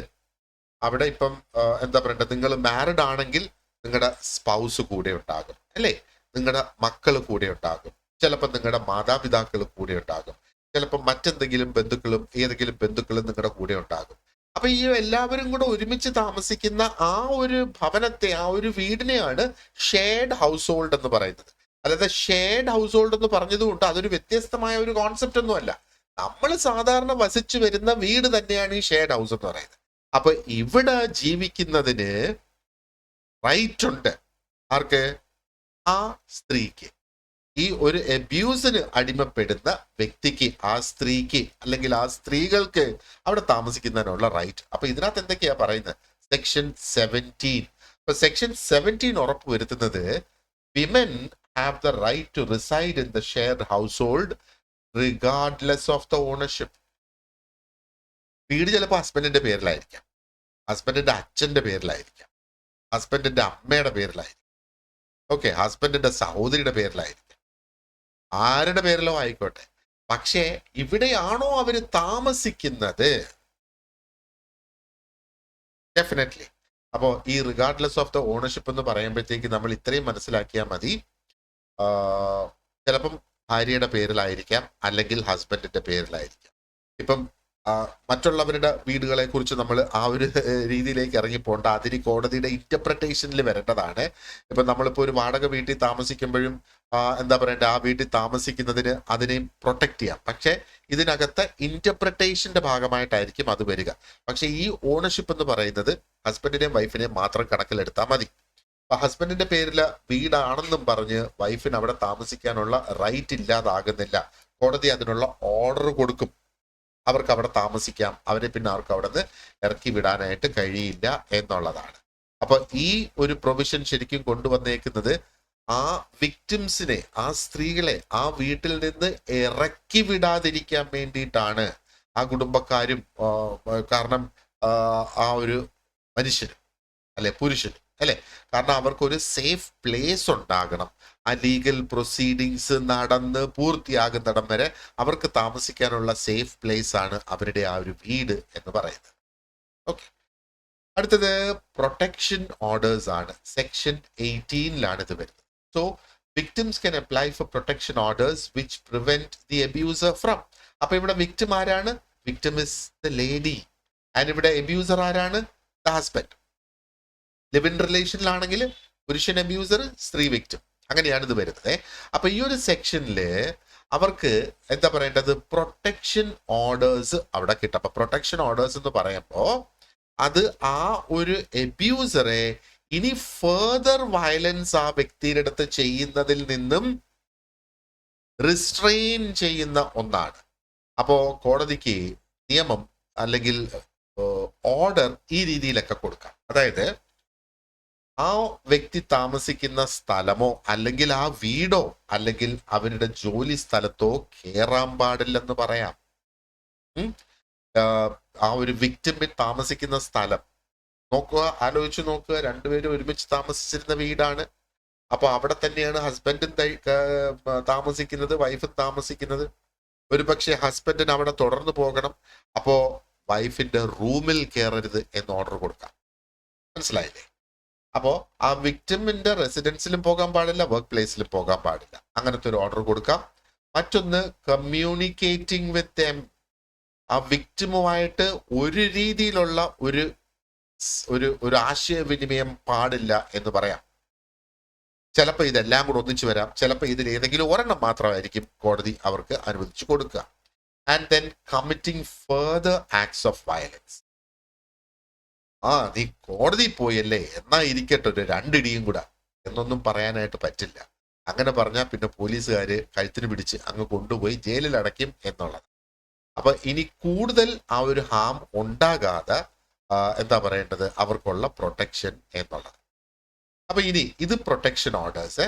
സെക്ഷൻ 18 ഞാൻ ഒരു പക്ഷേ സെക്ഷൻ 18 ഡിഫൈൻ ചെയ്തല്ലേ അത് പറഞ്ഞു തന്ന കൂട്ടത്തില് എനിക്ക് തോന്നുന്നത് സെക്ഷൻ 19 കൂടെ അതിനകത്തൊരിച്ചിരി ഞാൻ പറഞ്ഞു തോന്നുന്നത്. Let us see. സെക്ഷൻ 19 എന്ന് പറയുന്നത് റെസിഡൻസ് ഓർഡേഴ്സ് ആണ്. അപ്പൊ സെക്ഷൻ 19 ആക്ച്വലി റെസിഡൻസ് ഓർഡേഴ്സ്. അപ്പൊ കോടതിക്ക് എന്തൊക്കെ ചെയ്യാൻ കഴിയും ഈ റെസിഡൻസ് ഓർഡേഴ്സിൽ? വിക്ടിമിന് ഒരു ഓർഡർ കൊടുക്കാം ആ ഷെയർഡ് ഹൗസ് ഹോൾഡില് കണ്ടിന്യൂ ചെയ്യാനായിട്ട് ടു ലിവ്. അപ്പൊ ഇവിടെ അവരുടെ സ്ഥലത്ത് അബ്യൂസർ അല്ലെ പെർപച്വേറ്റർ കയറരുത്, വിക്ടിമുമായിട്ട് കമ്മ്യൂണിക്കേറ്റ് ചെയ്യരുത്, ഫർദർ വയലൻസ് ഇല്ല. സെക്ഷൻ 19 ആ ഒരു സ്ത്രീക്ക് അതേ വീട്ടിൽ തന്നെ തുടരാം എന്നുള്ള ഒരു ഓർഡറാണത്. And have the abuser removed from the household. ഈ റെസിഡൻസ് ഓർഡേഴ്സിൽ നിന്ന് അല്ലെങ്കിൽ ഈ ഇത് പ്രകാരം കോടതിക്ക് വേണമെങ്കിൽ പറയാം ആ അബ്യൂസറെ ആ വീട്ടിൽ നിന്ന് മാറ്റാൻ കോടതിക്ക് പറയാം. അതായത് അബ്യൂസറിന് ആ വീട്ടിൽ കയറാൻ പാടില്ല എന്നുള്ളത് പറയാം. And restrict the abusers access to specific areas of the home. ഇതാണ് ഞാൻ നേരത്തെ പറഞ്ഞത്.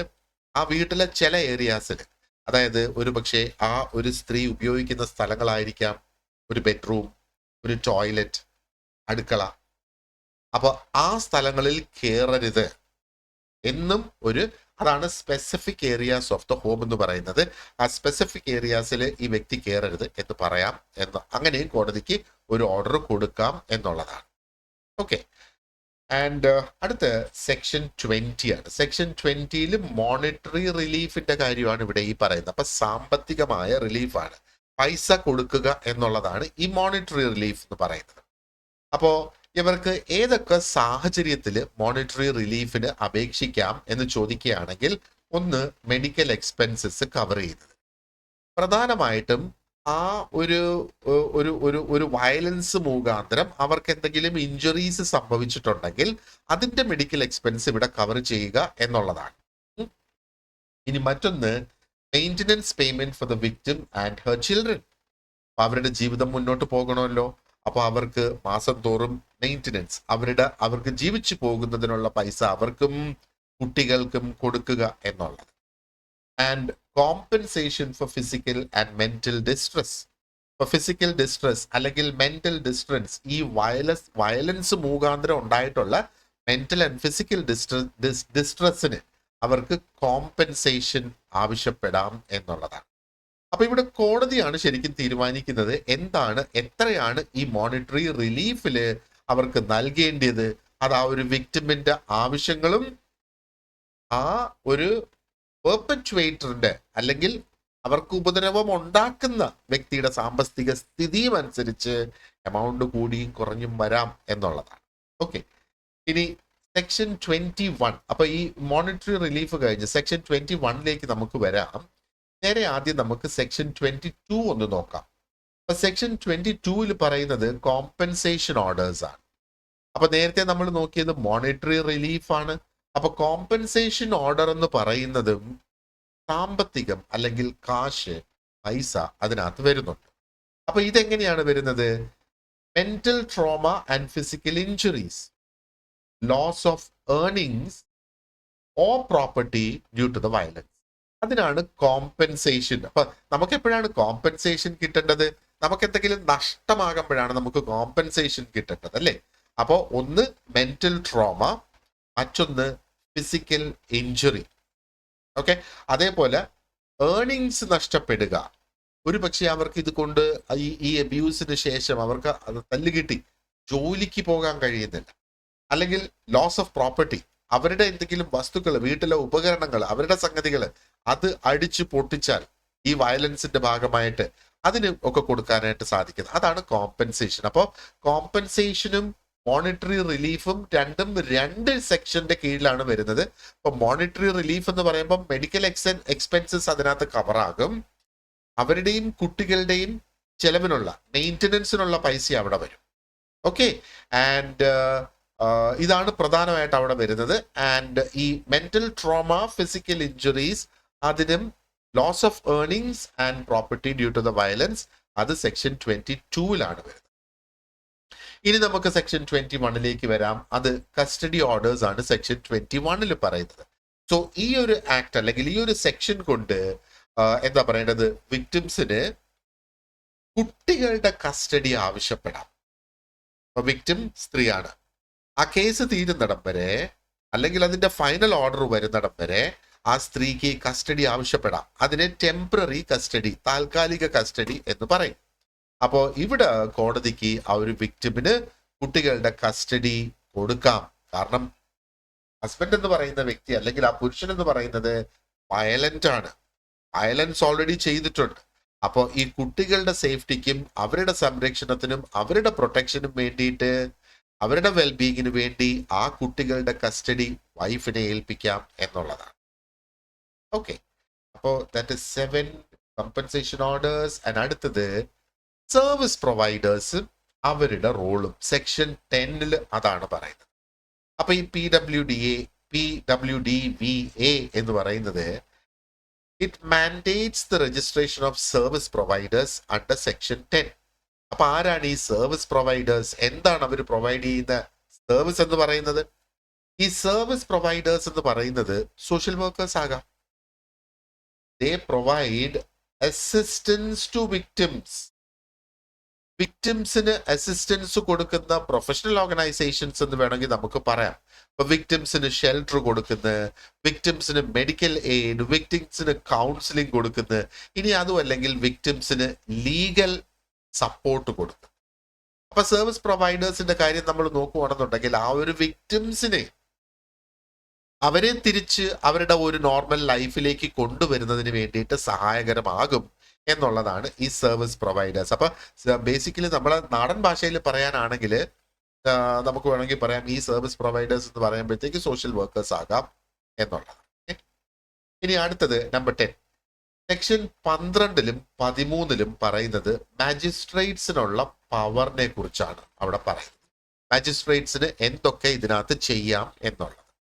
അപ്പോ സെക്ഷൻ 12 എന്ന് പറയുമ്പോഴത്തേക്ക് അതിനകത്ത് വിക്ടിംസിന്റെ കയ്യിൽ നിന്ന് കംപ്ലൈന്റ് സ്വീകരിക്കാനുള്ള അധികാരം മജിസ്ട്രേറ്റിന് കൊടുത്തിരിക്കുന്നു. ഓക്കെ, ആൻഡ് ഈ മജിസ്ട്രേറ്റിനാണ് അവർക്ക് പ്രൊട്ടക്ഷൻ ഓർഡർ കൊടുക്കാനുള്ള ഉത്തരവാദിത്വം, റെസിഡൻസ് ഓർഡർ കൊടുക്കാനുള്ള ഉത്തരവാദിത്വം, മോണിറ്ററി ഓർഡേഴ്സ് കൊടുക്കേണ്ടത്. അത് ആവശ്യം അനുസരിച്ച് മജിസ്ട്രേറ്റ് തീരുമാനിക്കും. And magistrate must take a decision within 60 days of receiving the application. Application കിട്ടി 60 ദിവസത്തിനുള്ളിൽ ആ ഒരു എന്താ പറയേണ്ടത് നിയമ നടപടികൾ സ്വീകരിച്ചിരിക്കണം എന്നുള്ളതാണ്. അപ്പൊ സെക്ഷൻ 13 അനുസരിച്ച് respondent must be informed of the case. Respondent ആരാണ്? വൈഫ് കൊണ്ടുപോയി ആ പുരുഷനെതിരെ കേസ് കൊടുക്കുന്നത്. അപ്പൊ പുരുഷനാണ് ഇതിനകത്ത് റെസ്പോണ്ടന്റ് എന്ന് പറയുന്നത്. ആ റെസ്പോണ്ടന്റിന് നോട്ടീസ് കൊടുക്കണം. അപ്പൊ അതുകൊണ്ടാണ് ഇത്രയും ആ ഒരു സമയതാമസം അവിടെ വരുന്നത്. ആൻഡ് 2 കൂട്ടരും ഈ കോടതിയുടെ ഹിയറിങ്സിന് വരണം എന്നുള്ളതാണ്. ഓക്കെ, എങ്കിൽ മാത്രമാണ് കാരണം കോടതി 2 കൂട്ടരെയും കേട്ടിട്ടാണ് അതിന് നടപടികൾ എടുക്കുക എന്നുള്ളത്. അപ്പോൾ അവരുടെ ആ ഒരു ലീഗൽ പ്രോസസ് എന്ന് പറയുന്നത് ഫെയർ ആൻഡ് ട്രാൻസ്പെറന്റ് എന്ന് കണക്കാക്കാനായിട്ട് സാധിക്കും. അപ്പൊ സെക്ഷൻ 12 and 13 ശരിക്കും ഇതാണ് അതിനകത്ത് പറയുന്നത്.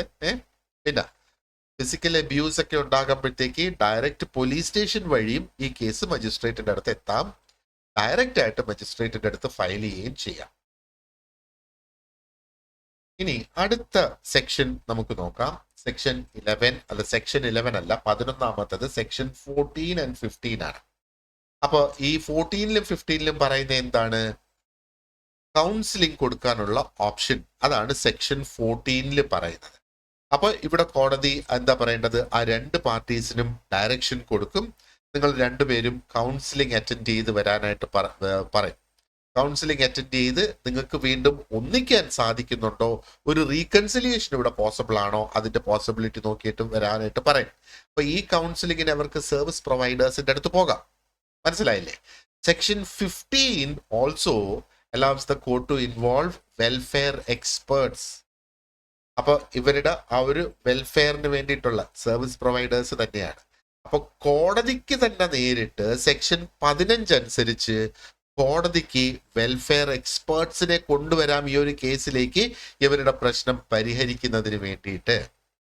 പക്ഷെ കൗൺസിലിംഗ് എന്ന് പറയുന്നത് കോടതി റെക്കമെൻഡ് ചെയ്യുന്നത് ചില പ്രത്യേക സാഹചര്യങ്ങളിലാണ്. അതായത് ഒരു നോൺ വയലന്റ് ആയിട്ടുള്ള ഒരു റെസൊല്യൂഷൻ പോസിബിൾ ആണ്, വീണ്ടും അടിപിടിയിലേക്കൊക്കെ പോകും എന്നുള്ള സാഹചര്യം ആണെങ്കിൽ ഒരിക്കലും കോടതി ആ ഒരു കൗൺസിലിംഗിലേക്ക് കടക്കാനുള്ള ചാൻസ് കുറവാണ്. പക്ഷെ അത് കോടതിയുടെയാണ് ആ ഒരു അൾട്ടിമേറ്റ് തീരുമാനം. നമ്മളിവിടെ ഈ നിയമങ്ങൾ എങ്ങനെയാണെന്നുള്ളതാണ് നോക്കുന്നത്. ഓക്കെ, അപ്പോ ഇത് ഈ സെക്ഷൻ 15 അല്ലെങ്കിൽ 14 കോടതി ഉപയോഗിക്കില്ല അതിനകത്ത് സീരിയസ് ആയിട്ടുള്ള വയലന്റ് ആയിട്ടുള്ള കേസസ് ആണെങ്കിൽ. Number 12, penalties for non compliance. Section 31-ലാണ് പറയുന്നത്. നോൺ കംപ്ലയൻസ് എന്താണ്? കോടതി ഒരു വിധി പുറപ്പെടുവിച്ചിട്ട് ആ വിധിക്ക് അനുസരിച്ചില്ല എങ്കിൽ അതാണ് നോൺ കംപ്ലയൻസ് എന്ന് പറയുന്നത്. അപ്പൊ ഇവിടെ റെസ്പോണ്ടന്റ്, അതിന് ലീഗൽ ടേംസിൽ പറഞ്ഞാല് വയലേറ്റ് ചെയ്യുക, അനുസരിക്കാതിരിക്കുക എന്ന് പറഞ്ഞാൽ അത് വയലേറ്റ് ചെയ്തു എന്നാണ് പറയുന്നത്. കോടതിയുടെ നിയമം, കോടതി അലക്ഷ്യം എന്ന് നമ്മൾ പറഞ്ഞു കേട്ടിട്ടില്ലേ?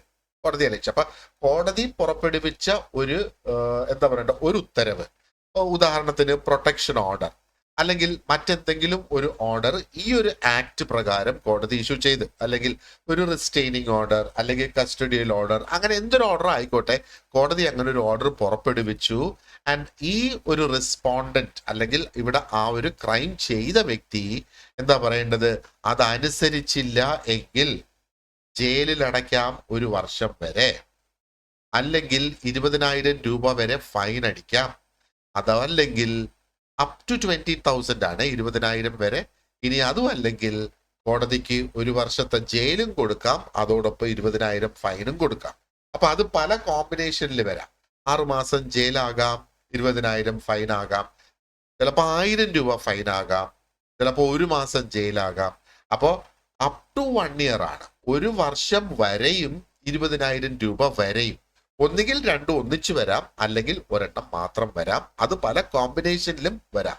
അത് ആ കേസിന്റെ മെറിറ്റ് അനുസരിച്ച് കോടതിയാണ് അതിനുള്ള ആ ഒരു തീരുമാനം, അല്ലെങ്കിൽ ജഡ്ജിയാണ് ആ ഒരു തീരുമാനം എടുക്കുക എന്നുള്ളത്. Okay, right.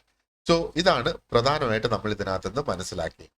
ഇനി നിങ്ങളുടെ നോട്ട്സിൽ നിങ്ങൾ ശ്രദ്ധിക്കുകയാണെന്നുണ്ടെങ്കിൽ കുറച്ച് ഗുഡ് ടു നോ ഇൻഫർമേഷൻ എന്ന നിലയിൽ കുറച്ച് സംഗതികൾ ഞാനിവിടെ കൊടുത്തിട്ടുണ്ട്. അത് ഞാൻ ക്ലാസ്സിൽ എക്സ്പ്ലെയിൻ ചെയ്യുന്നില്ല. ജസ്റ്റ് നിങ്ങളുടെ ആ ഒരു നോട്ട്സിൽ തന്നെ ഒന്ന് നോക്കി പോയാൽ മതി. അപ്പൊ ഇതിനകത്തുള്ള പ്രധാന സംഗതികൾ, അതായത് ആ BNS വന്നതും BNS കൊണ്ട് ഉണ്ടായ ചേഞ്ചസും കാര്യങ്ങളും ഒക്കെ നമ്മൾ ഓൾറെഡി ഡിസ്കസ് ചെയ്തതാണ്. ഓക്കെ, അപ്പോ ഇതിനകത്ത് നോക്ക്, മെയിൻ ആയിട്ട് മാറിയിട്ടുള്ള കുറെ സെക്ഷൻസ് ഇവിടെ ഉണ്ട്. സെക്ഷൻ 86 എന്ന് പറയുന്നത് ക്രൂവൽറ്റി ടുവേർഡ്സ് വിമൻ ആണ്. അപ്പോൾ ഈ BNSന്റെ സെക്ഷൻ ആണ് 86 എന്ന് പറയുന്നത്. അതിന്റെ പഴയ സെക്ഷൻ IPCയുടേത് 498A ആണ് IPC. And section 117 abetment of suicide. അപ്പോൾ ഇത് ആത്മഹത്യാ പ്രേരണ എന്നുള്ളത്. 118 പ്രിസംപ്ഷൻ ഓഫ് ഡൗറി ഡെത്ത്.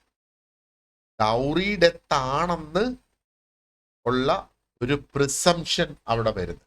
അപ്പൊ ഇവിടെ അസ്യൂം ചെയ്തിട്ടാണ് കേസ് ഫയൽ ചെയ്ത്, പിന്നെ ആ കേസിന്റെ അന്വേഷണം പൂർത്തിയാകുമ്പോഴല്ലേ അതിന്റെ എന്തായി എന്നുള്ളത് മനസ്സിലാക്കാനായിട്ട് സാധിക്കും. പിന്നെ ഈ rape and sexual violence law 2023 update ചെയ്തിട്ടുണ്ട്. അപ്പൊ ഈ ലീഗൽ അപ്ഡേറ്റ്സ് എന്ന് പറയുമ്പോഴത്തേക്ക് കുറെ കൂടെ സ്ട്രിക്റ്റ് ആയിട്ടുള്ള പെനാൽറ്റിയാണ് കൊണ്ടുവന്നേക്കുന്നത്, പ്രത്യേകിച്ചും മൈനേഴ്സിന്. അപ്പോ minimum punishment for rape increase to 10 years, 10 വർഷം വരെ ആക്കി. ഇനി സിവിയർ പെനാൽറ്റീസ് എന്ന് പറയുമ്പോഴത്തേക്ക് അത് ലൈഫ് ഇംപ്രിസൺമെന്റ് ആകാം, അല്ലെങ്കിൽ ഡെത്ത് പെനാൽറ്റി ആകാം. അത് gang rapes of minors under 12 years, 12 വയസ്സിൽ താഴെയുള്ള പെൺകുട്ടികളെ ആണ് ആ മൈനേഴ്സിനെ ഗാങ് റേപ്പ് ചെയ്യുകയാണെങ്കിൽ അത് ഡെത്ത് പെനാൽറ്റി അല്ലെങ്കിൽ ലൈഫ് ഇംപ്രിസൺമെന്റ് വരെ പോകാം. ഇനി അടുത്തത് ആ ഒരു മാരിറ്റൽ റേപ്പ്, ശരിക്കും അതൊരു എക്സെപ്ഷൻ എന്ന നിലയിൽ വന്നേക്കുകയാണ്. അപ്പോൾ ഒരു കോൺട്രവേഴ്ഷ്യൽ ആയിട്ടുള്ള ഒരു ഒമിഷൻ എന്ന നിലയിൽ ഒരു ന്യൂസ് ആണത്. അത് ജസ്റ്റ് ഞാനിവിടെ പറഞ്ഞു എന്നുള്ളതേ ഉള്ളൂ. അപ്പം marital rape actually remains unaddressed in the Indian law. നമ്മുടെ ഇന്ത്യൻ ലോയില് ഈ ഒരു മാരിറ്റൽ റേപ്പ് എന്ന് പറയുന്ന ഒരു സംഗതിയെ കൺസിഡർ ചെയ്തിട്ടില്ല എന്നുള്ളതാണ്. കാരണം section 375 of IPC exempts sexual acts between husband and wife from being classified as rape if the wife is over 18. അതായത് മാരിറ്റൽ റേപ്പ് നമുക്ക് കൊണ്ടുവരാൻ പറ്റാത്തതിന്റെ റീസൺ എന്താണെന്ന് ചോദിക്കുകയാണെങ്കിൽ IPCയുടെ സെക്ഷൻ 375 ഒരു ഹസ്ബൻഡും വൈഫും തങ്ങളിലുള്ള ആ ഒരു സെക്ഷൽ ആക്ട് ആണെങ്കിൽ ആൻഡ് ആ വൈഫിന് 18 വയസ്സിന് മുകളിൽ പ്രായമുണ്ടെങ്കിൽ അത് റേപ്പിന്റെ ക്ലാസിഫിക്കേഷനിൽ വരില്ല എന്ന ഒരു നിയമം ഓൾറെഡി ഉണ്ട്. അപ്പൊ ഈ നിയമം മാറ്റിയാലേ അതിനെ നമുക്ക് എന്താ പറയേണ്ടത്, മാരിറ്റൽ റേപ്പിന് ഒരു നിയമം കൊണ്ടുവരാനായിട്ട് സാധിക്കുള്ളൂ. പക്ഷെ അത് ഭയങ്കര കോൺട്രവേഴ്സി ഉള്ള ഒരു സംഗതി തന്നെയാണ്. കാരണം അതിന് ഉറപ്പുവരുത്തണം, ആദ്യം ഡിഫൈൻ ചെയ്യണം അല്ലേ, എന്താണ് മാരിറ്റൽ റേപ്പ് എന്നുള്ളത് ഡിഫൈൻ ചെയ്ത് കൊണ്ടുവരേണ്ടതാണ്. പിന്നെ നോക്കുകയാണെങ്കിൽ dowry related violence and legal response. അപ്പൊ ഡൗറി റിലേറ്റഡ് ആയിട്ടുള്ള വയലൻസും അതിനെന്ത് ലീഗൽ റെസ്പോൺസ് ആണുള്ളത്. അപ്പൊ ഇത് നമ്മൾ സ്പെസിഫിക് ആയിട്ട് ഡിസ്കസ് ചെയ്യും ഡൗറി ഡെത്തിനകത്ത്. ഇപ്പൊ സെക്ഷൻ 118 ഓഫ് BNS അത് ശരിക്കും ആ ഒരു ലീഗൽ റെസ്പോൺസ്, ഡൗറി റിലേറ്റഡ് വയലൻസിനെതിരെയുള്ള പണിഷ്മെന്റ്സ് അത് കുറെ അധികം സ്ട്രോങ് ആക്കിയിട്ടുണ്ട് എന്നുള്ളത്. ആൻഡ് മറ്റൊരു presumption of guilt for dowry death occurring within 7 years of marriage. അതായത് വിവാഹം കഴിഞ്ഞ് 7 വർഷത്തിനുള്ളിലാണ് ആ ഒരു മരണം സംഭവിക്കുന്നതെങ്കിൽ പെൺകുട്ടിയുടേത്, അവിടെ ഓട്ടോമാറ്റിക്കലി ഒരു അസംഷൻ എടുക്കണം, ഇത് ഡൗറി കൊണ്ടാകാം, ബാക്കി അന്വേഷണത്തിൽ തെളിയണം, പക്ഷേ ആ ഒരു കാഴ്ചപ്പാടിൽ അതിനെ നോക്കണം എന്നുള്ളതാണ്. ഇനി enhances protection and accountability in cases where dowry harassment leads to a women's death. അതൊക്കെ അതിനകത്ത് വന്നേക്കുന്ന ചേഞ്ചസ്, ഇതുമായിട്ട് ബന്ധപ്പെട്ട് വന്നേക്കുന്ന ചേഞ്ചസ് എന്ന് പറയാം. ഇനി ലീഗൽ ഫ്രെയിംവർക്ക് ആൻഡ് പ്രൊട്ടക്ഷൻസ്, അപ്പൊ IPC വേഴ്സസ് BNS 2023 അതിനകത്ത് വന്നേക്കുന്ന ചേഞ്ചസ്. BNS എന്താണ്, കുറെ കൂടെ ഒരു കോംപ്രിഹെൻസീവ് ആയിട്ടുള്ള ലീഗൽ ഫ്രെയിംവർക്ക് ആണ് IPCയെക്കാളും. നോക്കുക, IPC ഉണ്ടാക്കിയേക്കുന്ന സമയത്ത് ഒരു പക്ഷെ ഇത്തരത്തിലുള്ള ക്രൈമേ ഇല്ലാതെ ആയിരിക്കാം. ഓക്കെ, അപ്പൊ അതിന്റെ ചേഞ്ചസ് എന്തൊക്കെയാണെന്നുള്ളതാണ് ഇവിടെ ഞാൻ കൊടുത്തിട്ടുള്ളത്. It is just good to know information. അതാണ് ഞാൻ നേരത്തെ പറഞ്ഞത്, you can just go through this information എന്നുള്ളത്. ഓക്കെ, ഇനി കുറച്ച് ക്വസ്റ്റ്യൻസ് നമുക്ക് ഇവിടെ ഉണ്ട്. We will just quickly go through these questions and see what your answers are. അപ്പോൾ എപ്പോഴും നമ്മൾ എന്തെങ്കിലും ഒന്ന് പഠിക്കുമ്പോഴത്തേക്ക് അതിന് കൈയോടെ അതിന്റെ ക്വസ്റ്റ്യൻസ് ഒന്ന് നോക്കി പോവുകയാണെങ്കിൽ ദാറ്റ് വുഡ് ബി നൈസ്, അല്ലേ? Which of the following is not a type of domestic violence? എന്താണ്? Physical abuse, emotional abuse, legal abuse, economic abuse. ഏതാണ് ഡൊമസ്റ്റിക് വയലൻസ് അല്ലാത്തത്? ലീഗൽ അബ്യൂസ് ആണ്, അല്ലെ? ലീഗൽ അബ്യൂസ് എന്ന് പറയുന്നത് ഒരു ഡൊമസ്റ്റിക് വയലൻസ് അല്ല. നിയമം ഒരു പക്ഷേ ഒരു വ്യക്തിക്കെതിരെ തെറ്റായി ഉപയോഗിച്ചാൽ അതാണ് ലീഗൽ അബ്യൂസ് എന്ന് പറയുന്നത്. പക്ഷെ അതൊരു ഡൊമസ്റ്റിക് വയലൻസിന്റെ കീഴിൽ വരുന്നതല്ല. രണ്ടാമത്തെ ചോദ്യം, according to the Protection of Women from Domestic Violence Act 2005, who can file a complaint? ആർക്ക് കംപ്ലൈന്റ് ഫയൽ ചെയ്യാം? Okay, now any woman in a domestic relationship, ഒരു ഡൊമസ്റ്റിക് റിലേഷൻഷിപ്പിലുള്ള ഏതൊരു സ്ത്രീക്കും ആ കംപ്ലൈന്റ് ഫയൽ ചെയ്യാം എന്നുള്ളതാണ്. Number 3, alcoholism or use of alcohol disorder, alcohol use disorder, AUD, it's characterised by, അതിന്റെ പ്രധാന ക്യാരക്ടറിസ്റ്റിക് എന്താണ് എന്നുള്ളതാണ് ചോദ്യം.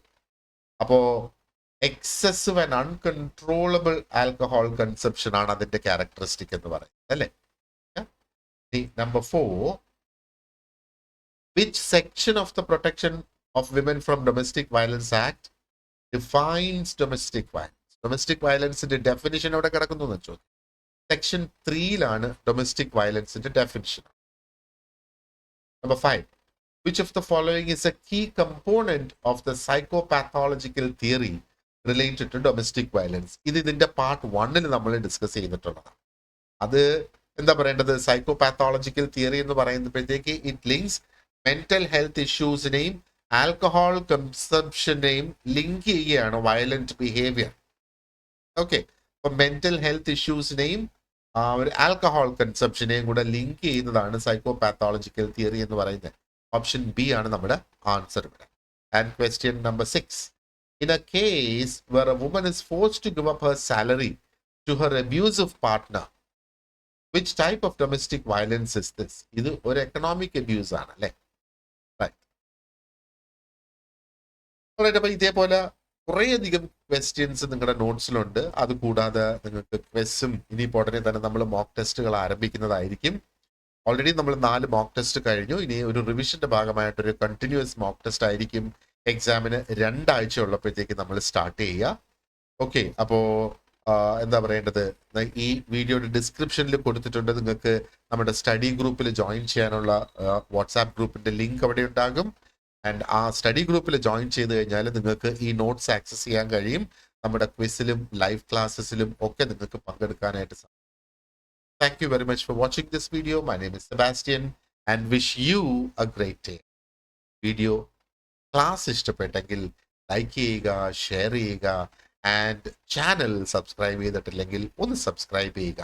ഇത് മാത്രമല്ല, ഇനിയും ഒട്ടനേകം കോഴ്സസ് ഇതിനകത്ത് വരുന്നു. Okay, thank you very much.